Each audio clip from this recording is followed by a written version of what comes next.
I hope you're enjoying these videos. They're a lot of fun to watch. But the history is really important to me as well. If you could, go down to the comments below and let me know what you see that is fun or interesting. And if you see somebody that you know, go ahead and tag them too. And if you would, put the time at which you see that in the video, and then the next person that comes along will be able to click on that time and I'll jump right to that spot. And if you find somebody that you do know, let them know, via text or email or something so that they can see it too. Lastly, if you would, please subscribe. It takes some time to get these videos out, and I can't predict exactly when the next one will be up. But if you subscribe, YouTube will let you know, and then you won't miss a thing. I really hope you enjoy this game. It has a lot of fun parts to it, especially towards the end. A lot of people left the game. They may have missed it, but now here's your chance to see it. Thanks. Once again, this is WSRW Radio, the Highland Broadcasting Company. I'm Ernie Blankenship, and Dale Martin and Richard B. Long with the second and third quarter. John Barney will be here with us at halftime with all the stats here in this ball game against the Rockets and Hillsboro. Another big ball game in the area. The Greenfield McLean Tigers are playing host to the Washington Courthouse Blue Lions. Former coach Troy Dawson, coaching at Washington Courthouse, will bring his Blue Lions into Greenfield Stadium, and certainly a beautiful place. We were over there last week, as you well know, and it'll be the first time since they have played the Washington Courthouse Blue Lions since 1992. Since 1992, Greenfield off to one of their best starts. They have a perfect 3-0 mark, and certainly looming in the background for them is the playoffs. And they'll come out next week after this fourth ball game. They'll be on Tuesday in Tuesday's paper, and we'll certainly have those results for you. We'll see where Hillsboro stacks up. Of course, they've got to get by this one first. They'll be home next week in a homecoming game against the Williamsburg Wildcats, and then they go on the road for two tough. Good crowd for tonight's ball game. Just excellent weather. We've been very fortunate in these first four ball games to have good weather. And again, as we say, a good crowd on hand for this evening's football game. We told you that Hillsboro has won the final. They have deferred their option to half where they would receive the football. They feel like that this defense, even though they only gave up one touchdown to Greenfield, they had a pass interception and a safety, and Hillsboro just got in a hole after leading by a score of 10-0. And Greenfield came back and just give them all the credit. It's a nice ball club. Coach Gossett does an excellent job. And certainly out of the hospital, doing well. She's doing here for the night's ball game. We want to say hello once again to Pauline Marsh. She's recuperating. She'd like to thank all of her friends and family for the support and prayers and the cards that she received in the hospital. And we're happy to see Pauline out and here at the football game. Well, the two teams defensively not needing changes. Offensively, we're going to see the young freshman for the first time in a starting call, number 44. Derek Haithcock will get the starting call at tailback. This young man with just an abundance of talent, and yet to find it. He's been searching for it. He's an excellent runner. We mentioned at our first broadcast he still hasn't used his running ability to his strength, and that is power from getting to the hole. Once he gets to the hole, certainly he has the speed to break one, but he has a tough time getting up to the hole. So Hillsboro will kick from the 40-yard line, and it would be Cam Marsh that would kick for Hillsboro. The Rockets, very difficult number to see from here, particularly for me. They're kind of gold. Standing back deep is number 23 for the Rockets. I'm not sure who he is because don't have him on the program. It's number 23, Adam Nash. Well, his name's Adam Nash. They have an awfully strong quarterback and two excellent running backs. They're just as big as Hillsboro up front. They have weights of 210, 280, 254, 270, and 203. So we have a whistle. This ball game just a few seconds from getting underway as Hillsboro tries to defend the Southern Buckeye Conference Championship, which we either have tied or won for the past 7 years. Bruce Miles up near the ball. Cam Marsh, this football game is underway. We hope you enjoyed on WSRW Radio. It's a short kick, touched by Hillsboro, still loose on the field, and I'm not sure who came out of there with it, whether it's number 47. They're indicating the Rockets from Clermont Northeastern. Now they give it to Hillsboro. Hillsboro had a chance to get it back at the 40. It was batted away, and I believe falling on the football for Hillsboro, number 47 of Hillsboro is Travis Reeves. Made the recovery, so Hillsboro with the first break in this football game that's only about 3 or 4 seconds old. They've got a new center. Number 65 is Chris Burns. Chris Burns is 5'11", 245-pound sophomore. Haycock and Abbott in the backfield. Here's the quick pitch to Haycock, getting to the outside and getting over the 30 and still on his feet, and he goes all the way down to about the 30, make it to 26. And he ran with power on that particular play. Hillsboro alternating Ryan Chapman. Ryan Chapman, he too is a sophomore. We told you we're going to see a lot of sophomores in this football game. Coach wasn't pleased with the way that some of them played last week, and they're going to have to work their way back into the starting lineup. From the I formation, Hillsboro second down. 2. Opening moments, first quarter here on WSRW Radio. Great tackle by the Rockets from Clermont Northeast. Scrimmage.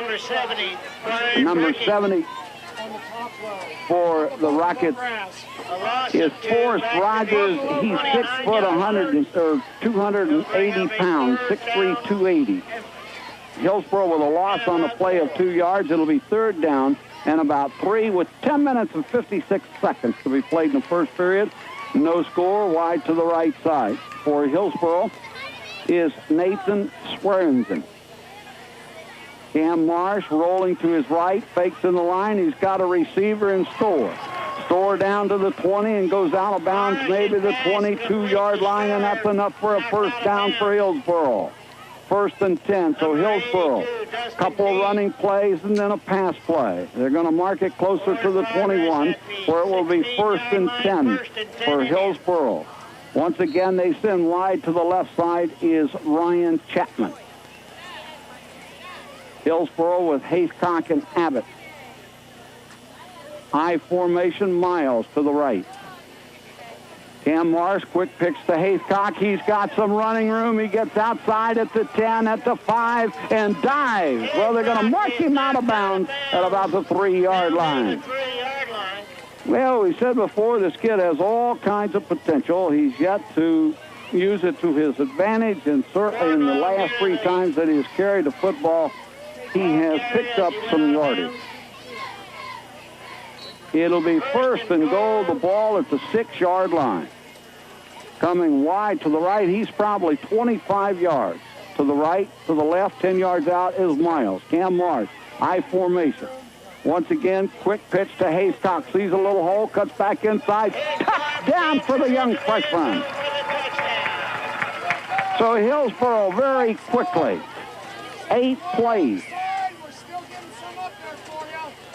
They go 36 yards for a touchdown. A 6-yard run by Derek Haycock. He's been a big plus in practice this week. He's led all sprints. He's lapped them a couple of times. So Marsh will attempt the extra point. Abbott will hold. And that score coming with 10:22 in the first quarter. Kick is up by Cam Marsh, and Hillsboro leads here by a score of 7-0 after 1 minute. 1 minute and 38 seconds. To move that ball some 36 yards for a touchdown.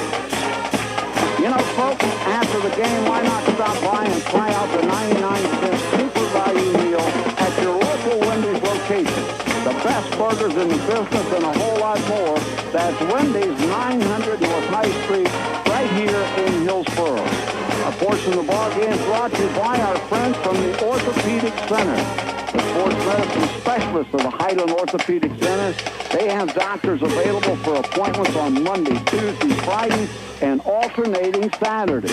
Dr. Skyeski, Fisher, and Dr. Gangle, they have office hours during the week. And our friend Dr. Gangle also handles patients every other Saturday to assist with acute sports injury.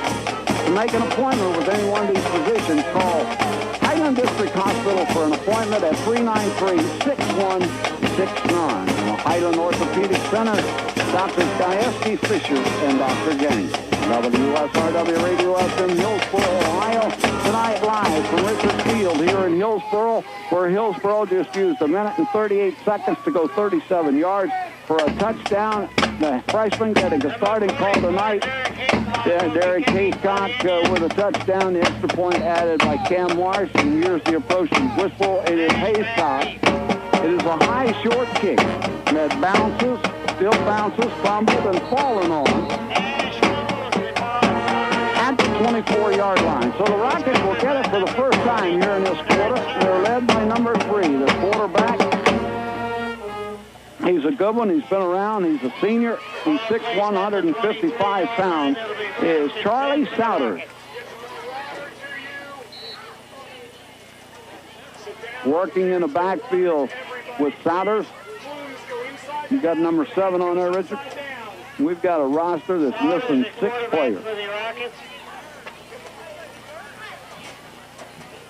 Here's a pass out into the flat, fumble, loose ball. I believe Hillsboro falls on it, recovers, and they're going to get the football right back.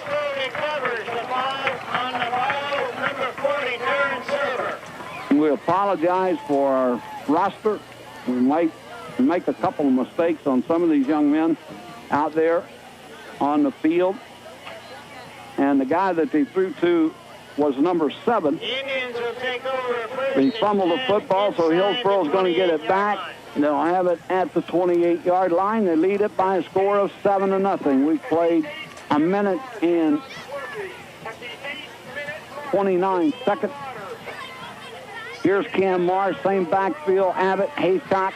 Marsh back to throw, a little out pass to Haycock. Haycock gets a great block at the line of scrimmage, spins and turns, works his way down to the 20, all the way down to about the 16-yard line. Derek Haycock. You want to know the dimensions of this young freshman, number 44? They list him at 6'1", 190 pounds. He had a tremendous 8th grade season. As Chapman alternating the plays from Coach Herb Mahalik, and Hillsboro jumping out quickly, as we told you. We still have 10 minutes to be played here in the first quarter. Hillsboro leading by a score of 7-0. Not any changes in that backfield whatsoever. Here's Marsh back to throws, got a receiver, and this is Chapman, and the sophomore gets inside the 10, down to the 9-yard line. Goes Chapman, Ryan Chapman at 5'10", 145 pounds. The stop made over there by number 70. The big guy we just talked about a little bit ago is 6 foot, 171 pound, is Brian Bricking. Brian Bricking making the stop for the Clermont Northeastern Rockets. Hillsboro now with 2nd down and a long 3. They have the short side of the field to the right, open field to the left. Cam Marsh, little mix-up in the backfield. They were going to run the counter to Abbott. Abbott coming back to the weak side. Across the green is hit behind the line of scrimmage for a 3-yard loss. It will now make it 3rd down and about 3. Or correction, 6. Chapman back into the ball game. It'll be 3rd down and a long 5 for the first down. Hillsboro trying to work a trap play, and they got a little confusion in the backfield. This is the first time that Haycock and Abbott have worked together this evening. We've got Miles and Chapman. Chapman to the left, Miles to the right. Going in motion is Abbott. They give it to Haycock, and he's hit behind the line of scrimmage. And with 4th down and 10 coming up, the ball is at the... let me see where they marked it, 19. If you go back 7 is 26 and add 10, we're looking somewhere around 36 if they kick it, but I don't think they're going to kick it. They send Swearingen into the ballgame. He's been alternating with Chapman. The score here, 7-0 with 8:12 to be played in the first period here on WSRW Radio. I'm Ernie Blankenship, Dale Martin and Richard Blankenship. Football on your country giant here in Hillsboro. Cam Marsh, long count, dropping back into the pocket, one to have the quarterback draw, then Chase back there trying to reverse his field. Now he's got open field. He's down to the 15, to the 10, the 5, and we've got a touchdown, Cam Marsh. Some great running by the senior. He was totally hemmed in. It looked like a quarterback draw. The middle was plugged up. He scooted to his right, almost lost his balance and slipped to the turf. But before he did, he regained his balance, headed to the left side, and he had clear sailing into the end zone. So Hillsboro out now by a score of 13-0. The Rockets have had the ball just one series and lost it to first down. Abbott, low snap, gets it, kick is up, and this one is also good, and Hillsboro leads by a score of 14-0 with 7:42 to be played in the first period. And you know, NCB Savings Bank, one of the friendliest banks in town. They offer a full line of banking services to the valued customer. And with their ATM located at Highland Plaza Shopping Center, NCB is virtually open 24 hours a day for added convenience. You know, they have their website. They have 4% checking, and that's no mistake. It is 4% checking at NCB Savings Bank and just many, many other great products. So stop and inquire at NCB Savings Bank right here in Hillsboro, Ohio. Nationwide is on your side for life, health, home, car, group, pension, and business blanket protection for your family. Call Russ Newman in Hillsboro at 937-393-9991. What a great guy that guy is. He supports a lot of things, not only here on WSRW Radio, but throughout the community. We're talking about Russ Newman and his nationwide insurance company with Russ Newman, the agent. Once again, this is WSRW Radio, the Highland Broadcasting Company. The score 14-0 in favor of Hillsboro as Haycock comes out. Cam Marsh will go in. He'll do the broom. This is the third time in the past roughly 5 minutes, actually 4 minutes and 18 seconds, that Hillsboro has kicked off to the Rockets. They've had one running play. They fumbled the open kickoff. Hillsboro got it and scored. There was a pass that was completed, a hard tackle by Hillsboro. Hillsboro fell on the football and took it in to score, and here we go again. So Cam Marsh, who scored that touchdown, the 6'2" senior, and a whole bunch of talent in the class here. He gets the kick up. It's at the 12-yard line. 15, out to the 20, back to the 25. Good running room by the Rockets. Adam Nash, a 173-pound sophomore. So actually the Rockets will have it for the second time in the quarter, and this is their best field position at the 34-yard line, where it will be 1st and 10. 7:35 to play in the first period. Hillsboro leading 14-0. We'll give you that defensive alignment in just a moment. They played well last week at Greenfield. Here's Souders handing off to the second man through. It doesn't get much as he tries Hillsboro's right side. So we have Devin Ames, Francis, Heiner all up front defensively. Not many changes on the defensive side of the ball, mostly on the offensive of the ball. We have a timeout taken on the field by the Rockets from Clermont Northeastern as Coach Marsh goes out to talk to his defensive unit. He's been the coordinator here for some 13 seasons here in Hillsboro. Hillsboro just getting ready to add their new section of bleachers on the bleacher side of the field. There will be approximately 1,200 seats over on that side of the field. So we're looking right at 3,500 to 4,000 seats here at Richards Memorial Field. Rick Early, Mick Ford, Noel Miller, Brian Blankenship, Chad Price. They've all been out here this week getting these things prepared. They've got the structures up. They haven't got the seats on them. They'll place them this week and hopefully have them ready to go by homecoming night. The score 14-0 with 7 minutes to be played here in the first period. The Rockets, for the third time, they have second down and about 5. As Souders looking out in the flat. He has a receiver, but we have a flag thrown into the line of scrimmage with possibly as a holding call. We have a flag on the play. It's against the Rockets from Clermont Northeastern. It was a holding call against Head coach Mark Slagle. Our good friend, Coach Wasco, has been down there for so many years. They tell me now he's retired, not in public life, but he's been a great guy, a great friend. We both hail from the great state of Kentucky, and John is certainly sorely missed by many of us. Hillsboro is going to take this penalty from the holding call. It would be a 10-yard penalty that moves it back to about the 28 yards. So it'll be second down and somewhere around 16 yards to go for the Rockets, who trail in the ball game 14-0. Souders has his ball club out.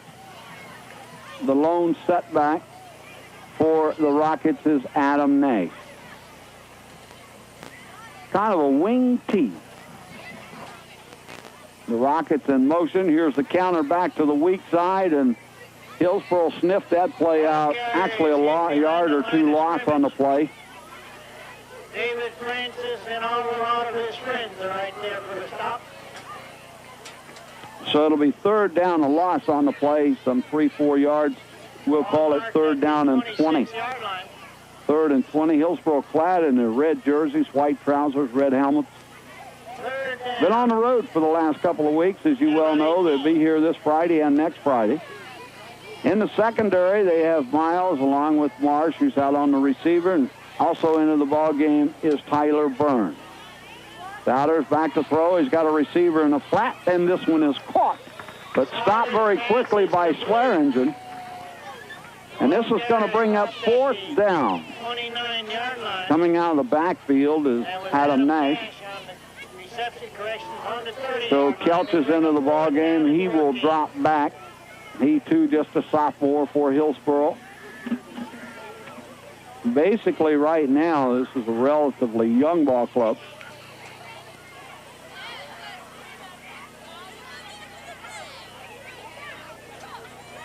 So back deep for the Rockets in punting formation. Hillsboro's got Kelch standing back at the 35 and a nice high-end kick. This one is taken by Kelch right at the 40. Working his way to the left side, gets a field, tries to cut back upfield, and drops at the 43-yard line. Tyler Kelch, who started the first ball game, ran extremely well. He's a hard-nosed runner. He came up with a bad ankle in his first ball game, didn't play in the London ball game, and played very sparingly. In the Greenfield ball game, they say he's about 95%, but they're getting him out there to return kicks. So Hillsboro lining up over the football. Number 65 is Chris Burns, the 5'11", 245-pound sophomore. Hillsboro with Abbott to the right. Here's a handoff to Haithcock, and Haithcock over midfield down to the 45, still on his feet at the 40. He gets a first down as he gets all the way down to the 38-yard line. It's another first down. Some 17 yards on the carry for Haithcock. And certainly John Barney will be writing down a lot of this because this youngster is stacking up some yards here in this first quarter. 5:21 to be played. Hillsboro leading. They scored on two miscues by the Rockets. They lead it by a score of 14-0 with 5:14 to be played in the period.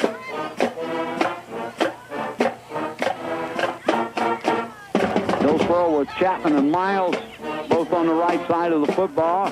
Cam Marsh throwing over the middle. He's got a receiver in Miles. This one almost intercepted. Nice defensive play by number 65 is Ross Hiley. So that's an incompleted forward pass. It'll make it second down and 10. Second down and 10. Swearingen and Chapman, the messenger guys, and also been in on the plays. Chapman caught a ball. Swearingen has caught a ball. He's going to come to the right side again. Miles to the left. They've got Storr in tight at the tight end on the right side. Here's the quick pitch back to Haithcock. He's at the 40, 35, still on his feet. At the 25, the 20, the 10, the 15, 5, touchdown. A 38-yard run by the freshman. He had 55 yards, and that's just guess, unofficially 55 yards in the 2 carries to take Hillsboro in for another touchdown. And this would appear that Hillsboro has certainly been able to work on some things, even though this ball club is having some problems. I think they've been outscored 157-0. That's almost 50 points a ball game or better. So Cam Marsh, who scored a touchdown, has been perfect with the extra point. The low snap, ball down, kick is up. And this one, too, is good. So Hillsboro, after 7 minutes and 18 seconds, have racked up 21 points against Clermont Northeastern Rockets, well on their way to defending their Southern Buckeye Conference Championship in the opening ball game of the league here at Richards Memorial Field in Hillsboro. Once again, you're listening to football on your big sports station, WSRW Radio in Hillsboro. Certainly want to thank my good friend Nick Ramsey at the controls again tonight, and Damon House for plugging our ball games all week and our fine sponsors here on WSRW Radio, and some of them have been Dr. Pepper Kroger and Clinton Memorial Hospital. Well, I would imagine that later on in the ball game, if this pace keeps up, that we will see just about everybody that's dressed tonight. And, of course, the reserve team will play somewhere tomorrow. I don't have that schedule in the schedule. We'll look at it when Richard and Dale come onto the air. So Haycock and Cam Marsh have been alternating and kicking off. This is the 4th kickoff here in the first quarter, and we still have 4 minutes and 42 seconds to play. Hillsboro leading 21-0. Haycock, who just went 38 yards for a touchdown, he had a 17-yard gainer prior to that, is kicking off, and here's a good kick by the young freshman, driving all the way back to the 5. That's nice, out to the 10, the 15. He's got a little running room and dropped at about the 19-yard line. He's hit by Swearingen. Also is Kelch on the stop, and Travis Reeves, who got a recovered fumble. You know, this youngster, we saw him down at Bainbridge at Paint Valley, and he got injured on a play, and they were there for maybe 20 minutes stopping the ball game. I was there with him. They thought his leg might have been broke. They took him to Highland District Hospital, and here he is back playing. Penalty on that kickoff, half the distance to the goal line. Will take it to the 10-yard line, where the Rockets will have it for the 3rd time here in the quarter. They lost it to first possession on a fumble, then a punt, and now they have it back. Souders with a football. Nash in behind him. And they give it to Nash, coming out over the right side. He's hit by Francis of Hillsboro. So Hillsboro with Ames and Francis and Harner up front. Also up there has been Butler.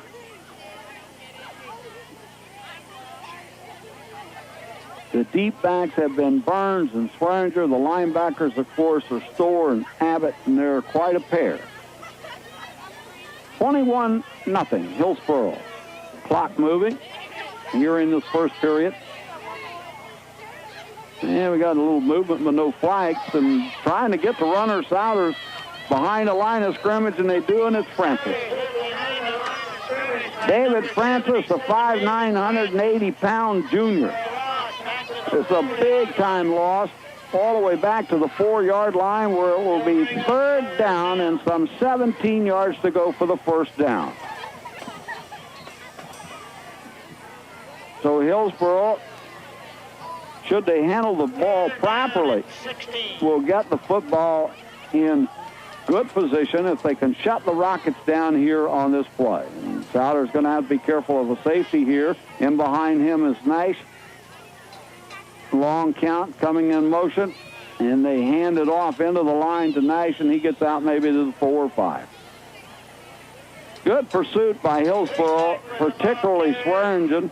Also on the stop, number 78, Devin Ames. Devin Ames, 325-pound senior.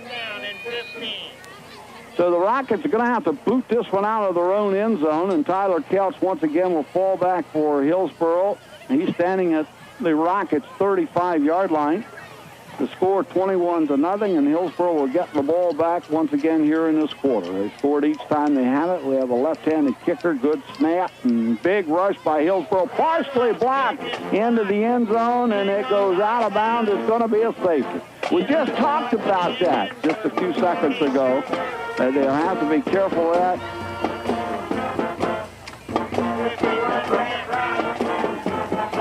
I think Grant Rouse, I don't know officially whether he got it or not, but we'll give him credit until otherwise told by John Varney. So we've got a safety, which is 2 points, which forces the Rockets to kick the ball, and Hillsboro's going to get it back. It is 23-0 first quarter.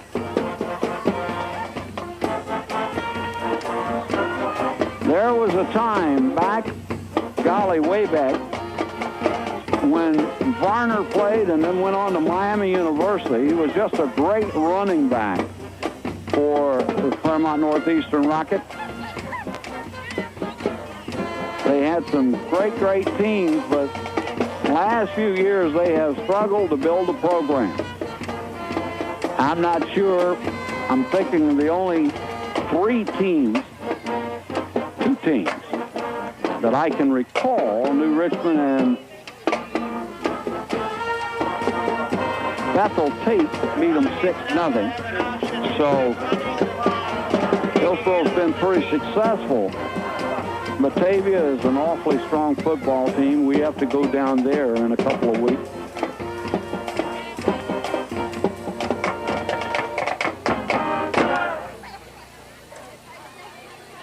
The Rockets will either punt it or kick it off at the 20.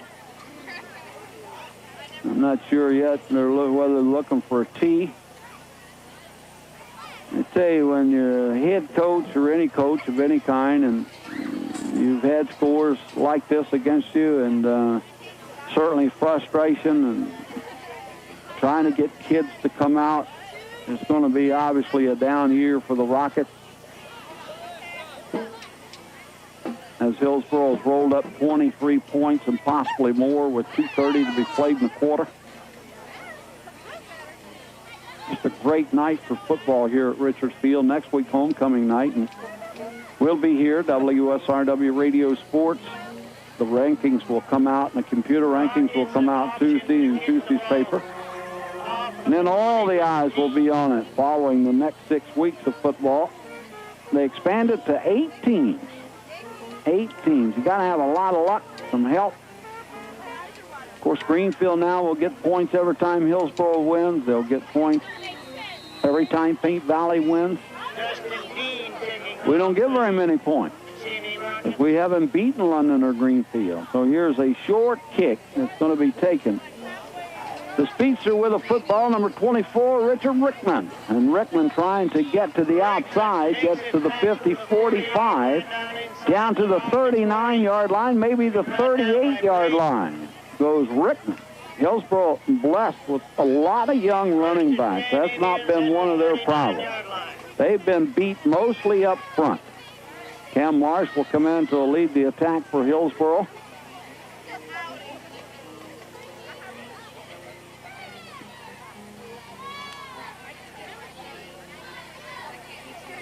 It's the first time we've seen a long setback, and it's kind of a Z-back who's flanked out between the tight end. Here's Marsh rolling left side. He's got Miles long, and this one's underthrown down at the 5-yard line and incomplete. That play went for a big touchdown, caught Greenfield off guard last week, where Hillsboro took a 8-0 lead. So it's an incompleted forward pass. This will stop the clock with 2:16 to be played in the period. It'll be 2nd down and 10. Hillsboro with Chapman to the right. To the left, once again, is Miles in tight, is Stoll. High backfield, Kelch in the lineup for Hillsboro. He, too, is a sophomore, and they're going to give it to him. Kelch trying to get to the outside. Gets maybe 6 or 7 yards. For his size, he probably runs as hard as any of the backs that Hillsboro's got. Devin Ames is going to check in offensively. He will replace number 56 for Hillsboro is Josh Barnett. Barnett is a 5'11", 250-pound junior. With a score 23-0, first quarter coming to an end with 1:50. Hillsboro with a football and 3rd down and 5. They've got good running room both sides of the ball.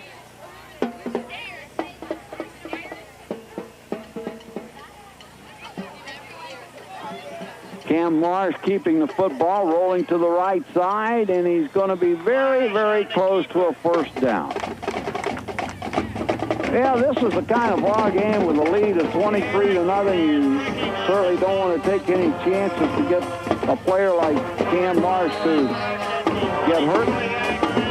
But he had some good running room. He had an opportunity to take it, and he scored on a big play after running about 50 yards for a 20-yard touchdown.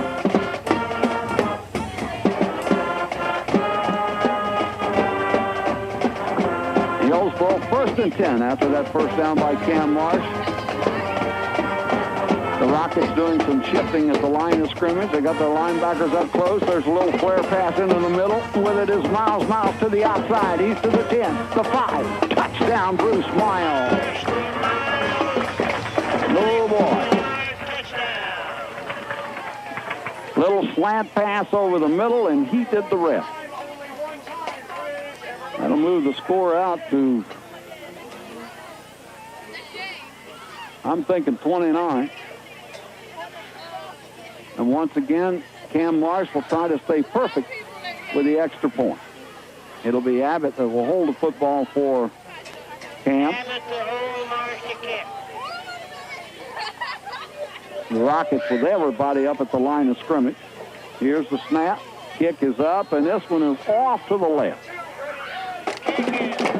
So after hitting 3 straight, Cam Marsh misses this one on a low snap. The score is 29-0. Hillsboro, 51 seconds to be played in the first quarter. You know, when you talk about people, of the people, by the people, for the people, we're talking about Liberty Savings Bank. Serving Hillsboro, Lynchburg, and the Wilmington area. Customers with a full-service line of banking products. Visit your nearest Liberty Savings Bank location, and you'll discover why Liberty Savings Bank is of the people, by the people, and for the people of Southern Ohio.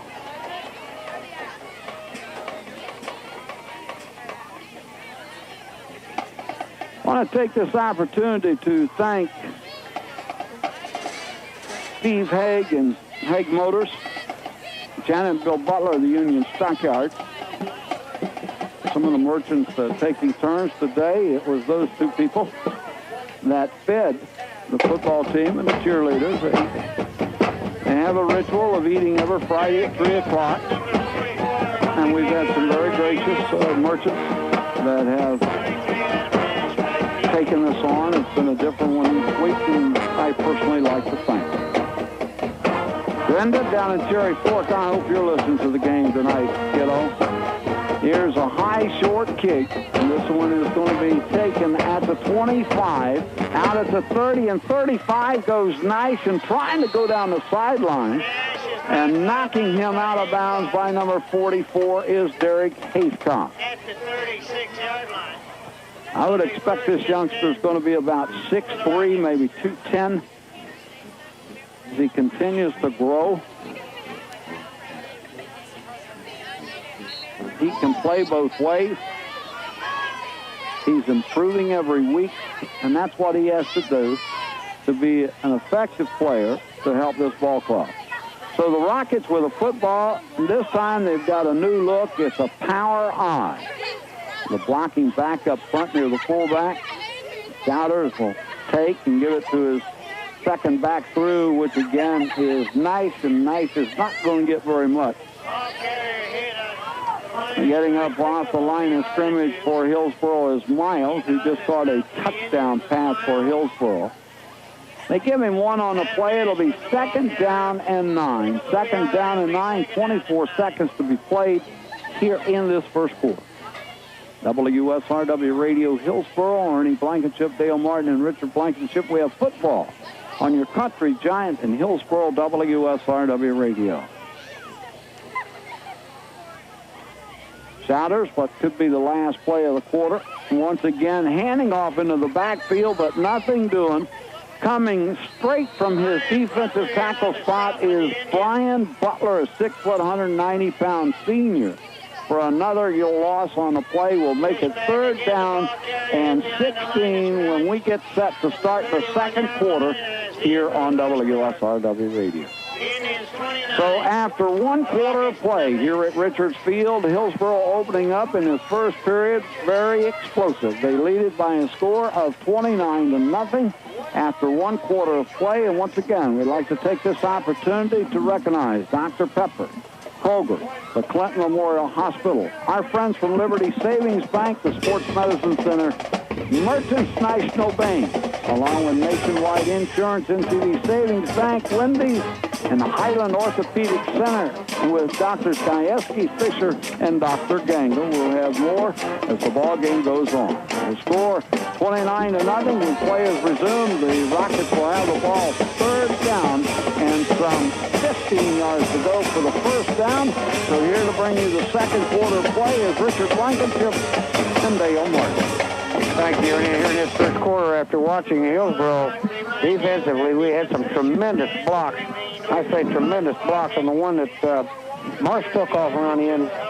Haycock opened up that run for Marsh for that big score because he was on the other side of the field just waiting and seen Marsh coming, just waited on the man coming around there. And I mean, he put the cream in him, which cleared Marsh to go in for the 6th. Abbott, who's had a couple of good blocks on one series of plays, on one particular play I'm talking about. He hit 2 men real hard, real good, solid blocks. Swearinger's had a tremendous block. Suber had a block. Suber had a good tackle. Back to you, Dale. Well, Souders takes a snap, and he hands off the first back through the line, which is Fishback, and he might have picked up a couple of yards on that play, but it's going to bring up 4th down and long yards. They got about 12 yards to go for the 1st down. So I'm sure they're going to be kicking the ball away. It's deep in their territory at about the 34-yard line for the Rockets, and they just cannot seem to get the ball moving against this Hillsboro defense. I mean, they are really playing great football this evening. So it brings up 4th down early into the second quarter with the score. Hillsboro Indians on top on this game with a score of 24 and the Rockets 0. Souders has to kick the ball away. Nice gets a nice foot into the ball, and it's taken by Miles at about the 40-yard line. He's still on his feet, and he fights all the way down to midfield, where it'll be 1st and 10 for the Indians right at midfield. Well, the Rockets got a left-legged kicker, I should say. They had all backs lined up on that side. Almost blocked again. Hillsboro put a good rush, but he did get the kick off pretty high into the Miles' arms. The Miles just took it straight upfield about 7 or 8 yards, as far as he could go before he was covered. Well, this brings up 1st down for the Indians. The ball is right on the 50-yard line for the Indians. If you just tuned in, the score is 24 Indians and 0 for the Rockets. Marsh is setting his team up in the I formation. He pitches it out to Haycock on the right side of the field, and Haycock makes the corner. He's got 5 yards. Looks like he picked up about 7 yards on a nice run around the end. Well, that's all it was a good, swift a pitch to Haycock, and he made the corner cut and picked up as much as he could, probably about 8 yards. The Rockets were in a 5-man front on most of the series of the games here. The 2 outside linemen are usually standing up. One may stand up one time, the other may go down. 3 linebackers that are kind of drifting with the flow of the formation that the Indians are putting on the field. So now and then sometimes they go into a 4-4. So they're switching the defenses up. Camar sets his team up in the I formation. He takes a snap, and he is hit behind the line of scrimmage with a great run by the Rockets. Well, Cam didn't have any time to do anything with the ball. He no more than got it in. He looked like he was going to hand off to Abbott and just didn't have the time before he was hit and hauled down for a good 4-yard loss. Had no time whatsoever. Well, this is going to bring up 3rd down for the Indians, and about 8 yards to go for the 1st down. The ball is right around the 47-yard line. 3rd down for the Indians. We got wide out to the left is Swearinger. Out wide to the right is Chapman. Morris takes a snap. He's going to roll back around to his left. And he's got a receiver out there in number 40, Serber, and he gets the first down and about 20 yards more. Great catch by Serber. Well executed play, diving into the fake dive into the line. Marsh just takes his time, throws a beautiful ball. The Serber sitting out here all alone. Swearinger's up front, taking his man on deeper down the field, blocking him out of the way. By the time Serber's getting ready to be tackled, he just lowers his head, just bowls right into him. A tremendous game, but I think we're coming back with it. There's a flag way back in the Indian backfield. Don't know what the indication is yet. The officials are chit-chatting about it, but they're stepping off against Hillsboro. The illegal man downfield. Well, that was a nice, about a 22-yard run that was nullified with the illegal man downfield. So that's a tough call for the Indians, and that's a 5-yard penalty. Be third down, and about 12 yards to go for the first down for the Indians. We have a Chevrolet S10. The ball is on about the 48-yard line. If you just tuned into the game, I'm Dale Martin along with Richard Bucket. We're live at Richard Memorial Field on WSRW Radio, 106.7 on your radio dial, and the score is Indians on top, 24-0 over the Rockets. They just had a tremendous first quarter, Richard. Yes, they did. Hillsboro, just about everything they did was well executed, and it shows on the scoreboard 29 points. Here with 9:39 left to go in the second quarter. Good blocking, good tackling. Evidently, you can see there's been a lot of good hard work in the past week, and those working hardest are playing more. And we got a couple new faces in here, and I'm assuming that's the reason, and they're looking well. I know you said last week that the Indians needed to develop the running game, and it looks like Haycock is picking up that slack there, Richard. He's filling the shoe. Like we said, he's a young athlete. He's got lots of talent, and he's just a natural ability, and he's got a long way to go because he's going to be a good one. Marsh has got his team at the line. He takes a snap, and he fakes a handoff, and he works around to the right side, and he's forced out of the pocket. He's still on his feet, and he turns this potential 4-yard loss into about an 8-yard gain. Yes, he did. He didn't pick up the first down, but as his defenders were covered, he had no place to go, so he scrambled with the ball, which he's very good at doing. Almost broke it loose, but brought down just a couple of yards short. I think we have another flag on the play, and I believe it again against the Indians. The officials are discussing the situation on the other side of the field right now. Hillsboro's got several substitutions coming into the ball game. I'll give you those numbers here in just a moment, and definitely they're marking the ball from the spot of the play, and this is going to be a big one. There's a illegal use of the hands. So we still have the third down, but we've got third down and 20 yards to go, Dale. And 21 for the first. Third down and 21 yards. Okay, 21. I missed one. Shine caught us on that one, Richard. So third down and 21 yards to go for the Indians. We got split out wide to the left is Swearinger. Out wide to the right is Chapman. Indians are in the I formation. Marsh takes a snap, and he's forced out of the pocket again. He's looking for a receiver, and he gets the ball to Haycock over on the left side. Haycock's still on his feet. He's fighting for the first down. He's got the first down and forced out of bounds at about the 38-yard line. Great run. Great play by Marsh. I mean, he had to fight his way around just to get free, and threw a nice ball to Haycock, and Haycock did the rest, got the first down, was forced out of bounds. Marsh is down on the field now. He was hit. He had a tremendous rush on him, but he scrambled enough to get the pass off and then was hit, and he's not moving. Coach is over top of him. Trying to see what the problem is, where he got hit or where he's hurt. And we'll let you know as soon as possible. And Marsh is getting up now. I think he got his shoulder. Well, he's clapping. He seems to be all right. He's shaking it off. He's going to have to come out of the ball game for at least one play. Don't know what his problem was. I think the coach kept him on the ground for a little bit, Dale, just to get his breath and make sure he was all right before he did get him up and get him out of there. So he seems to be okay. He's got to be out one play. Right now, I believe J.D. Lyles coming into the ball game. Hillsboro did pick up the first down. Good completed pass from Marsh to Haycock. That was good for 25 yards, Rich. Absolutely. Great play. So Lyles setting his team up at the line in the I formation. We got Miles split out wide to the left. Clerenser out wide to the right. Lyles takes a step, and he's going to pitch it out to Haycock, but Haycock can't hold on to it. It's a fumble, and it looks like it's recovered by the Rockets. Clermont Northeastern fell on that ball. There's nothing wrong with the pitch. I think Haycock just trying to run a little quicker than he got the ball a little, but it was a good pitch. Nothing wrong with the Lyles pitch. It's just one of those things that happen.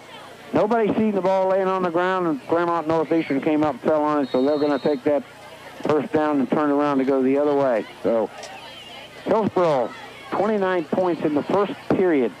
Rockets, 0. Well, Souders gets his team set up at the line about the 41-yard line. First down for the Rockets. In the double wing. Souders takes a snap, and he hands off to Fishback around the left side. He's still on his feet. He's at the 40. He's all the way down to the 39-yard line, and Fishback picks up a nice run and a nice yard gain on that. Nice hole opened up for Fishback, too. He just went right through the line of scrimmage and made a little cut to his left, and he picked up some yardage on that play. It's a great, great effort by the Rockets. That was about a 15-yard gain for Fishback, so it moves the ball into the Hillsboro Indian territory at about the 39-yard line. If you just tuned in on the game, the score, Indians 24 and the Rockets 0. Souders sets his team at the line. Fishback out wide to the right. He takes the snap, and he hands off to the first back through the line. Nice, and he picked up maybe about a yard on that play, not much. Well, I think they tried the same play, and they didn't get no place because Hillsboro buckled down, and they sacked him right at the line of scrimmage. And I can't just give you one tackle. There was a host of the Indians in there on that play. Well, this brings up second down for the Rockets.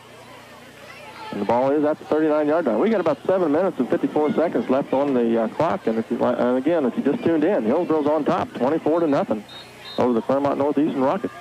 Timeout on the official.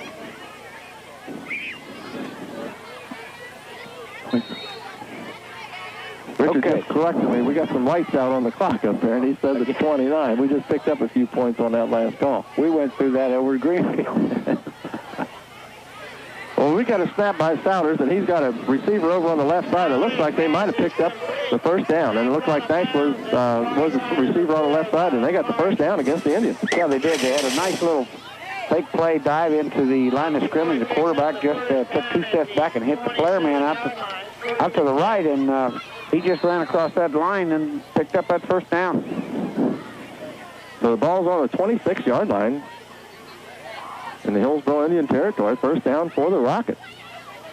So I think that's after a great play by the Rockets. So Souders puts his team up. In the long count, he takes a snap, and he rolls around to his left and hands off the Nash, but he's right at the line of scrimmage. Maybe picked up a yard on that play. Well, they tried a little trap play on that play. That time it did not work. We had big Chad Abbott waiting over there on the other end. And Brian Butler made a tremendous stop on that. It was well executed in the backfield, but Abbott and Butler smelled it out coming up the other side of the line of scrimmage. Well, brings up second down for the Rockets. And the ball is at about the 27-yard line. Souders again in the long count. Sets his team up in the double wing. He takes the snap. He rolls back into the pocket, and he's trying to hit Fishback, but boy, it is just overthrown. I'll tell you, the quarterback just took the ball fake through the line and just tried to hit the slant man right off the bat. And no way, it's a little high up for him. That he was almost thrown up in the air and probably could have been hurt on play. I think the Hillsboro guy set him down a little bit, didn't he? Did he not, Dale? That was a great defensive play. So it brings up third down for the Rockets. The ball's at the 27-yard line for the Rockets, and they'd like to get a score on the board, I'm sure. I don't think they've scored yet this year, Richard. Souders takes the snap, and he rolls around to his left side, and he picked up a couple of yards. Just nobody was open, and he just tucked it in and tried to pick up a couple. But Charlie Souders come in the ball game for the Rockets as a quarterback. Hasn't been in there early, but he did a nice job rolling around the other side. But they've only got about 2 or 3 yards, so they've got a fourth down situation. They're on the ball on about the 25-yard line. They're definitely going to go for it. 4th down for the Rockets.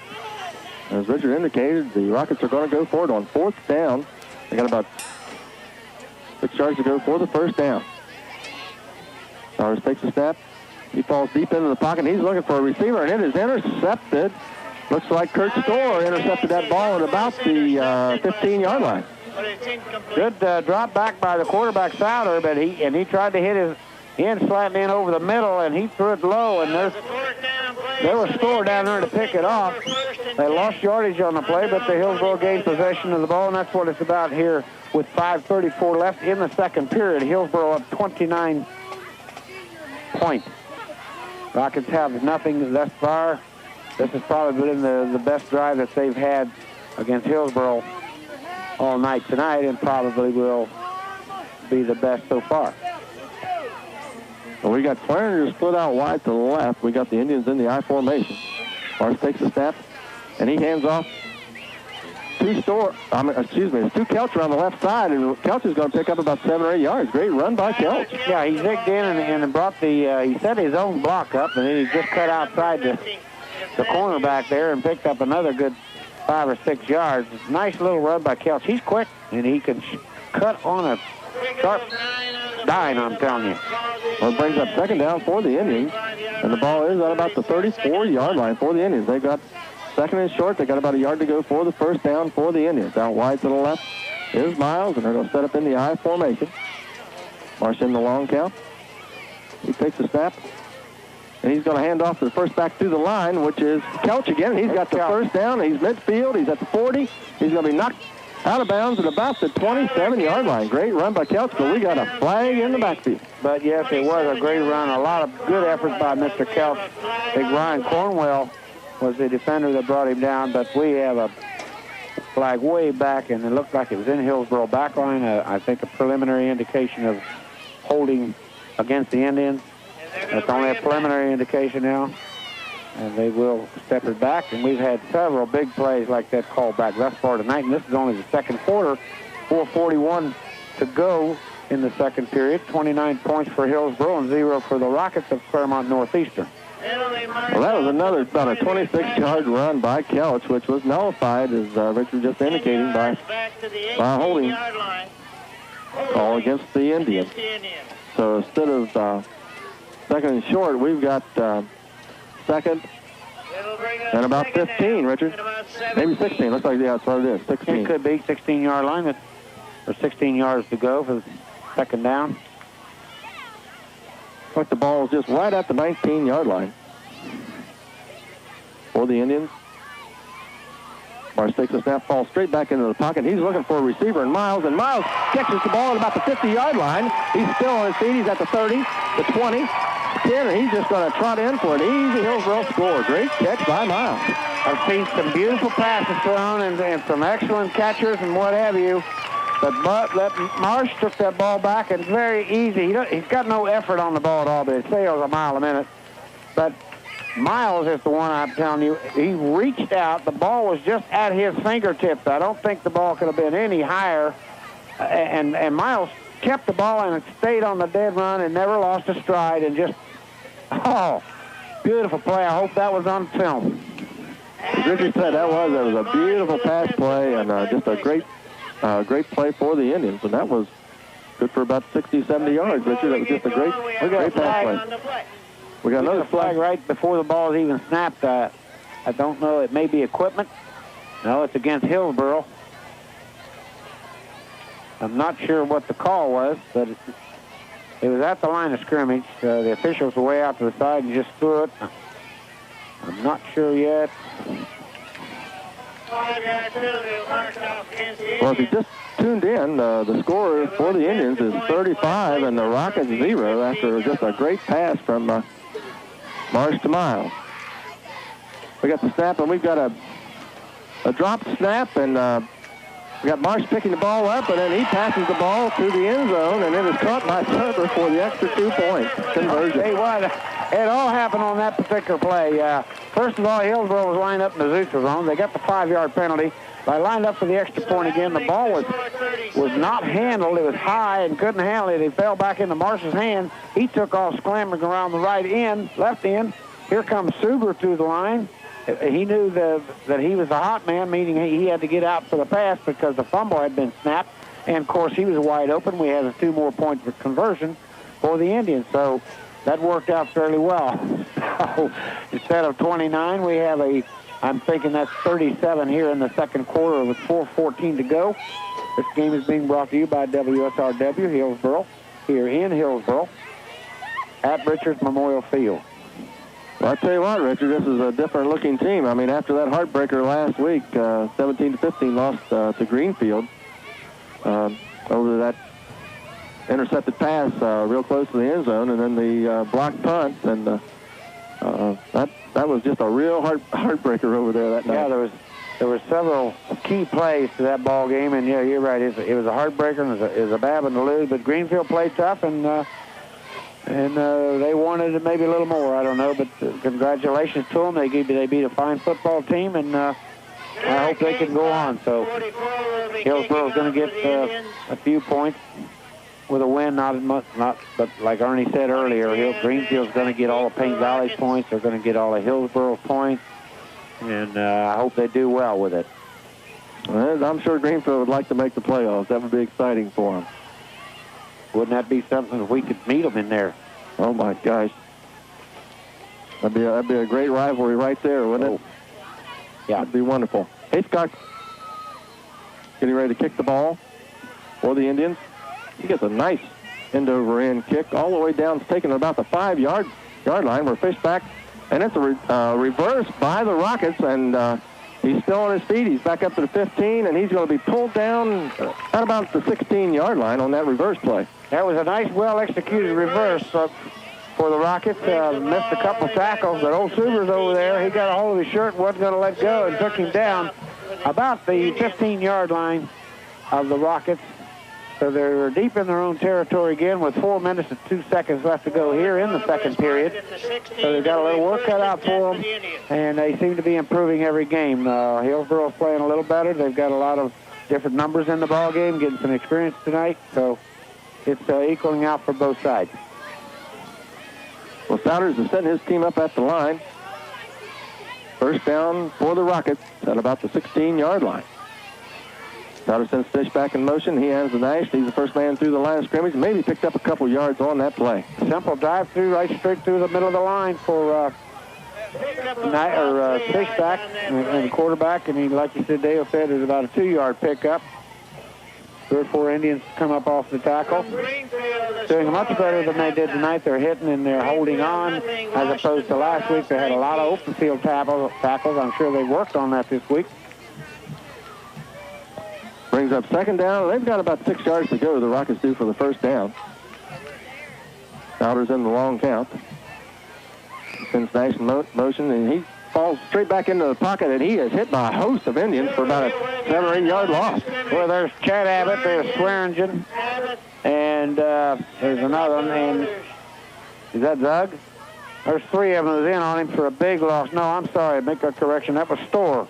So that's about a 7-yard loss by pressure of Hillsboro Indians, and we have a timeout.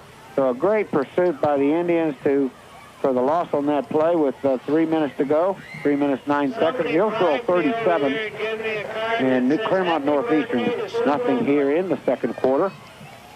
Good rush the last play by the Indians for a nice drop back. So Clermont Northeast is going to have the ball when they come at third down, it'll be third down and 15 yards to go because of that severe loss.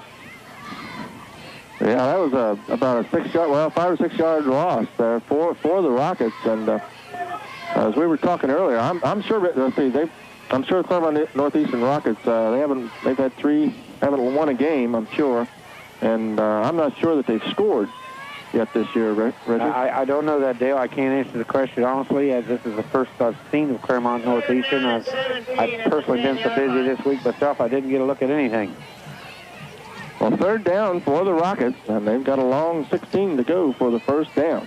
Souders takes a snap, and then he hands off to Fishback, but he's hit right at the line of scrimmage, and there is no gain on that play. Well, at the last minute, I think he took that ball out of Fishback's belly to try to keep it himself. He could have gone to an option with a pitch man, but he didn't. And he got no No gain of that at all. So it's going to bring up a 4th down with a good 15 yards to go, and I'm sure they're going to punt here. I would think they would punt here. Let's put it that way. A 4th down for the Rockets. 16 yards to go for the 1st down, and they're definitely going to kick the ball away. We could have a good strong rush here, Dale, to try to block this kick. We got Fishback standing in the end zone to kick the ball away. Ooh, and he doesn't get a real good foot on it. He's only going to get out to about the 21-yard line, where it takes a Rocket bounce, and it's going to bounce to about the 31-yard line, where the Indians takes over 1st and 10 in the Rocket territory. Well, Hillsboro had 8 men rushing, and they only had 5 blockers, so somebody had to get through it. I thought it was Miles. He just missed the ball because he was laid out, and he must have just barely missed it. He did get it off, and he probably only got about 20 yards, but he got the Rocket bounce and got it up to the Hillsboro, or I take that back, the Rockets' own 31-yard line. It'll be 1st and down, 1st and 10 since Hillsboro. Indians are setting up in the I formation. Got Swearinger out right to the left. We got a little pitch out to Haycock. Haycock's getting around on the left side, and he's hit right around the line of scrimmage, but he still fights and picks up a couple of yards on that play. Yeah, I think he hesitated. He was going to cut back, and he kind of slowed down a little bit and give Nash time to catch up with him, because otherwise Nash is not going to catch Haycock. He's too quick for him, but he did slow down as if to cut back up the field, and he was brought down behind by Nash, Adam Nash. We had a flag on that play, and we've got another holding call against the Indians. Kind of plagued with penalties this evening, Richard. That's 3, maybe 4 big penalties that we've had. And this is only the second half, with 2 minutes to go, by the way, in the second half, and we've had 4 major penalties, and 2 of them have been holding. So that's going to bring up a 1st down. We still got the 1st down, but they've got 15 yards to go. Now, this is the 4th one of these leagues they've had, and have we have any competition tonight, that would be extremely costly. Extremely costly. And I'm sure the coach, Herb Mahalik, doesn't like that a bit, and he'll straighten that out at halftime. We got Miles out wide to the left. Marsh takes a snap, and he's going to hand off to Haycock. Haycock fights through the line of scrimmage and picks up about 5 yards, 4 or 5 yards on that run. Nothing but a simple straight-ahead dive play in the middle from Marsh to Haycock, and Haycock did what he can do, picking up 2 or 3 yards. Everything spread out for him, and there was a hole. It closes pretty quick, so those are kind of quick hitters, so to speak. Well, the Indians doing a little better job this evening, kind of shaking up the run and the pass, kind of mixing it up, trying to get their offense working again. So Marsh takes a snap. He's going to fall straight back into the pocket. He's going to roll out to his right. He's looking for a receiver, and he fires the ball, and he's got a receiver in Abbott at about the 20-yard line. Great catch by Abbott. Good roll out by Marsh. He rolls out and puts the ball up at right where it should be for Chad Abbott. Chad made a great catch, but I want to point out Grant Roush, the center, pulled off that play after he snapped that ball to roll out with Marsh to help with the blocking situation, which he did a nice job. He took down a defender over on that side that probably gave Marsh time enough to get the ball off. Marsh takes a snap, and he pitches it out to Haycock, and Haycock cuts off the left tackle, and he's hit, but he still picks up about 6 yards on that run. Just a quick pitch, and he cut it right straight up field, and that's probably what he got. He's a good little runner. He's not quite feeling himself yet. It's going to take him a couple of years to get some experience. So once Hit Boy knows what's going on, he's going to tear up this game of football and his opponent. 29 seconds to go here in the second quarter. Hillsboro 37, Clermont Northeastern 0. We've only got about 29 seconds left to be played in this second quarter, but right. But when the play resumes, the ball is going to be at about the 14-yard line. So, and we've got plenty of time, Richard, to score again. Well, 29 seconds. I'm sure Herb would want to put another score up there before half just to keep the momentum going, and he's going to straighten some things out here in the locker room. He doesn't like those big 4 penalties that are costly. They're costly tonight. Fortunately enough, Hillsboro's been able to make them back up. But in another game, it's a different situation. Those penalties, especially 4 of them, are going to get you in a heap of trouble. 15 yards a crack. Those are even the 5-yard penalty. The coaches kind of frown out. But those 15-yarders, he doesn't like very well. We've got Swearinger split out wide to the right. We got Miles out wide to the left. We got Couch is the long back. Marsh takes a snap, and he's forced out of the pocket to the left side, and he's got... Trying to see who caught the ball over there on the left side. It was Abbott, and he dropped in for the touchdown. Great, very wide open. Marsh had all day to run back there. He could have, and I thought maybe he might have, but then there comes Abbott too, and he was about caught the ball probably on the 10-yard line and took it on in for the score.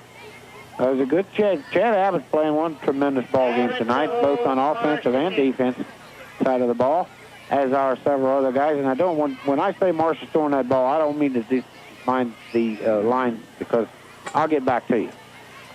Well, the snap, but it's kind of blocked. As the extra point was blocked at the line of scrimmage, so this will be that extra point will be nullified. And we have a score on the board: Hillsboro Indians 43, and the Clermont Northeastern Rockets 0.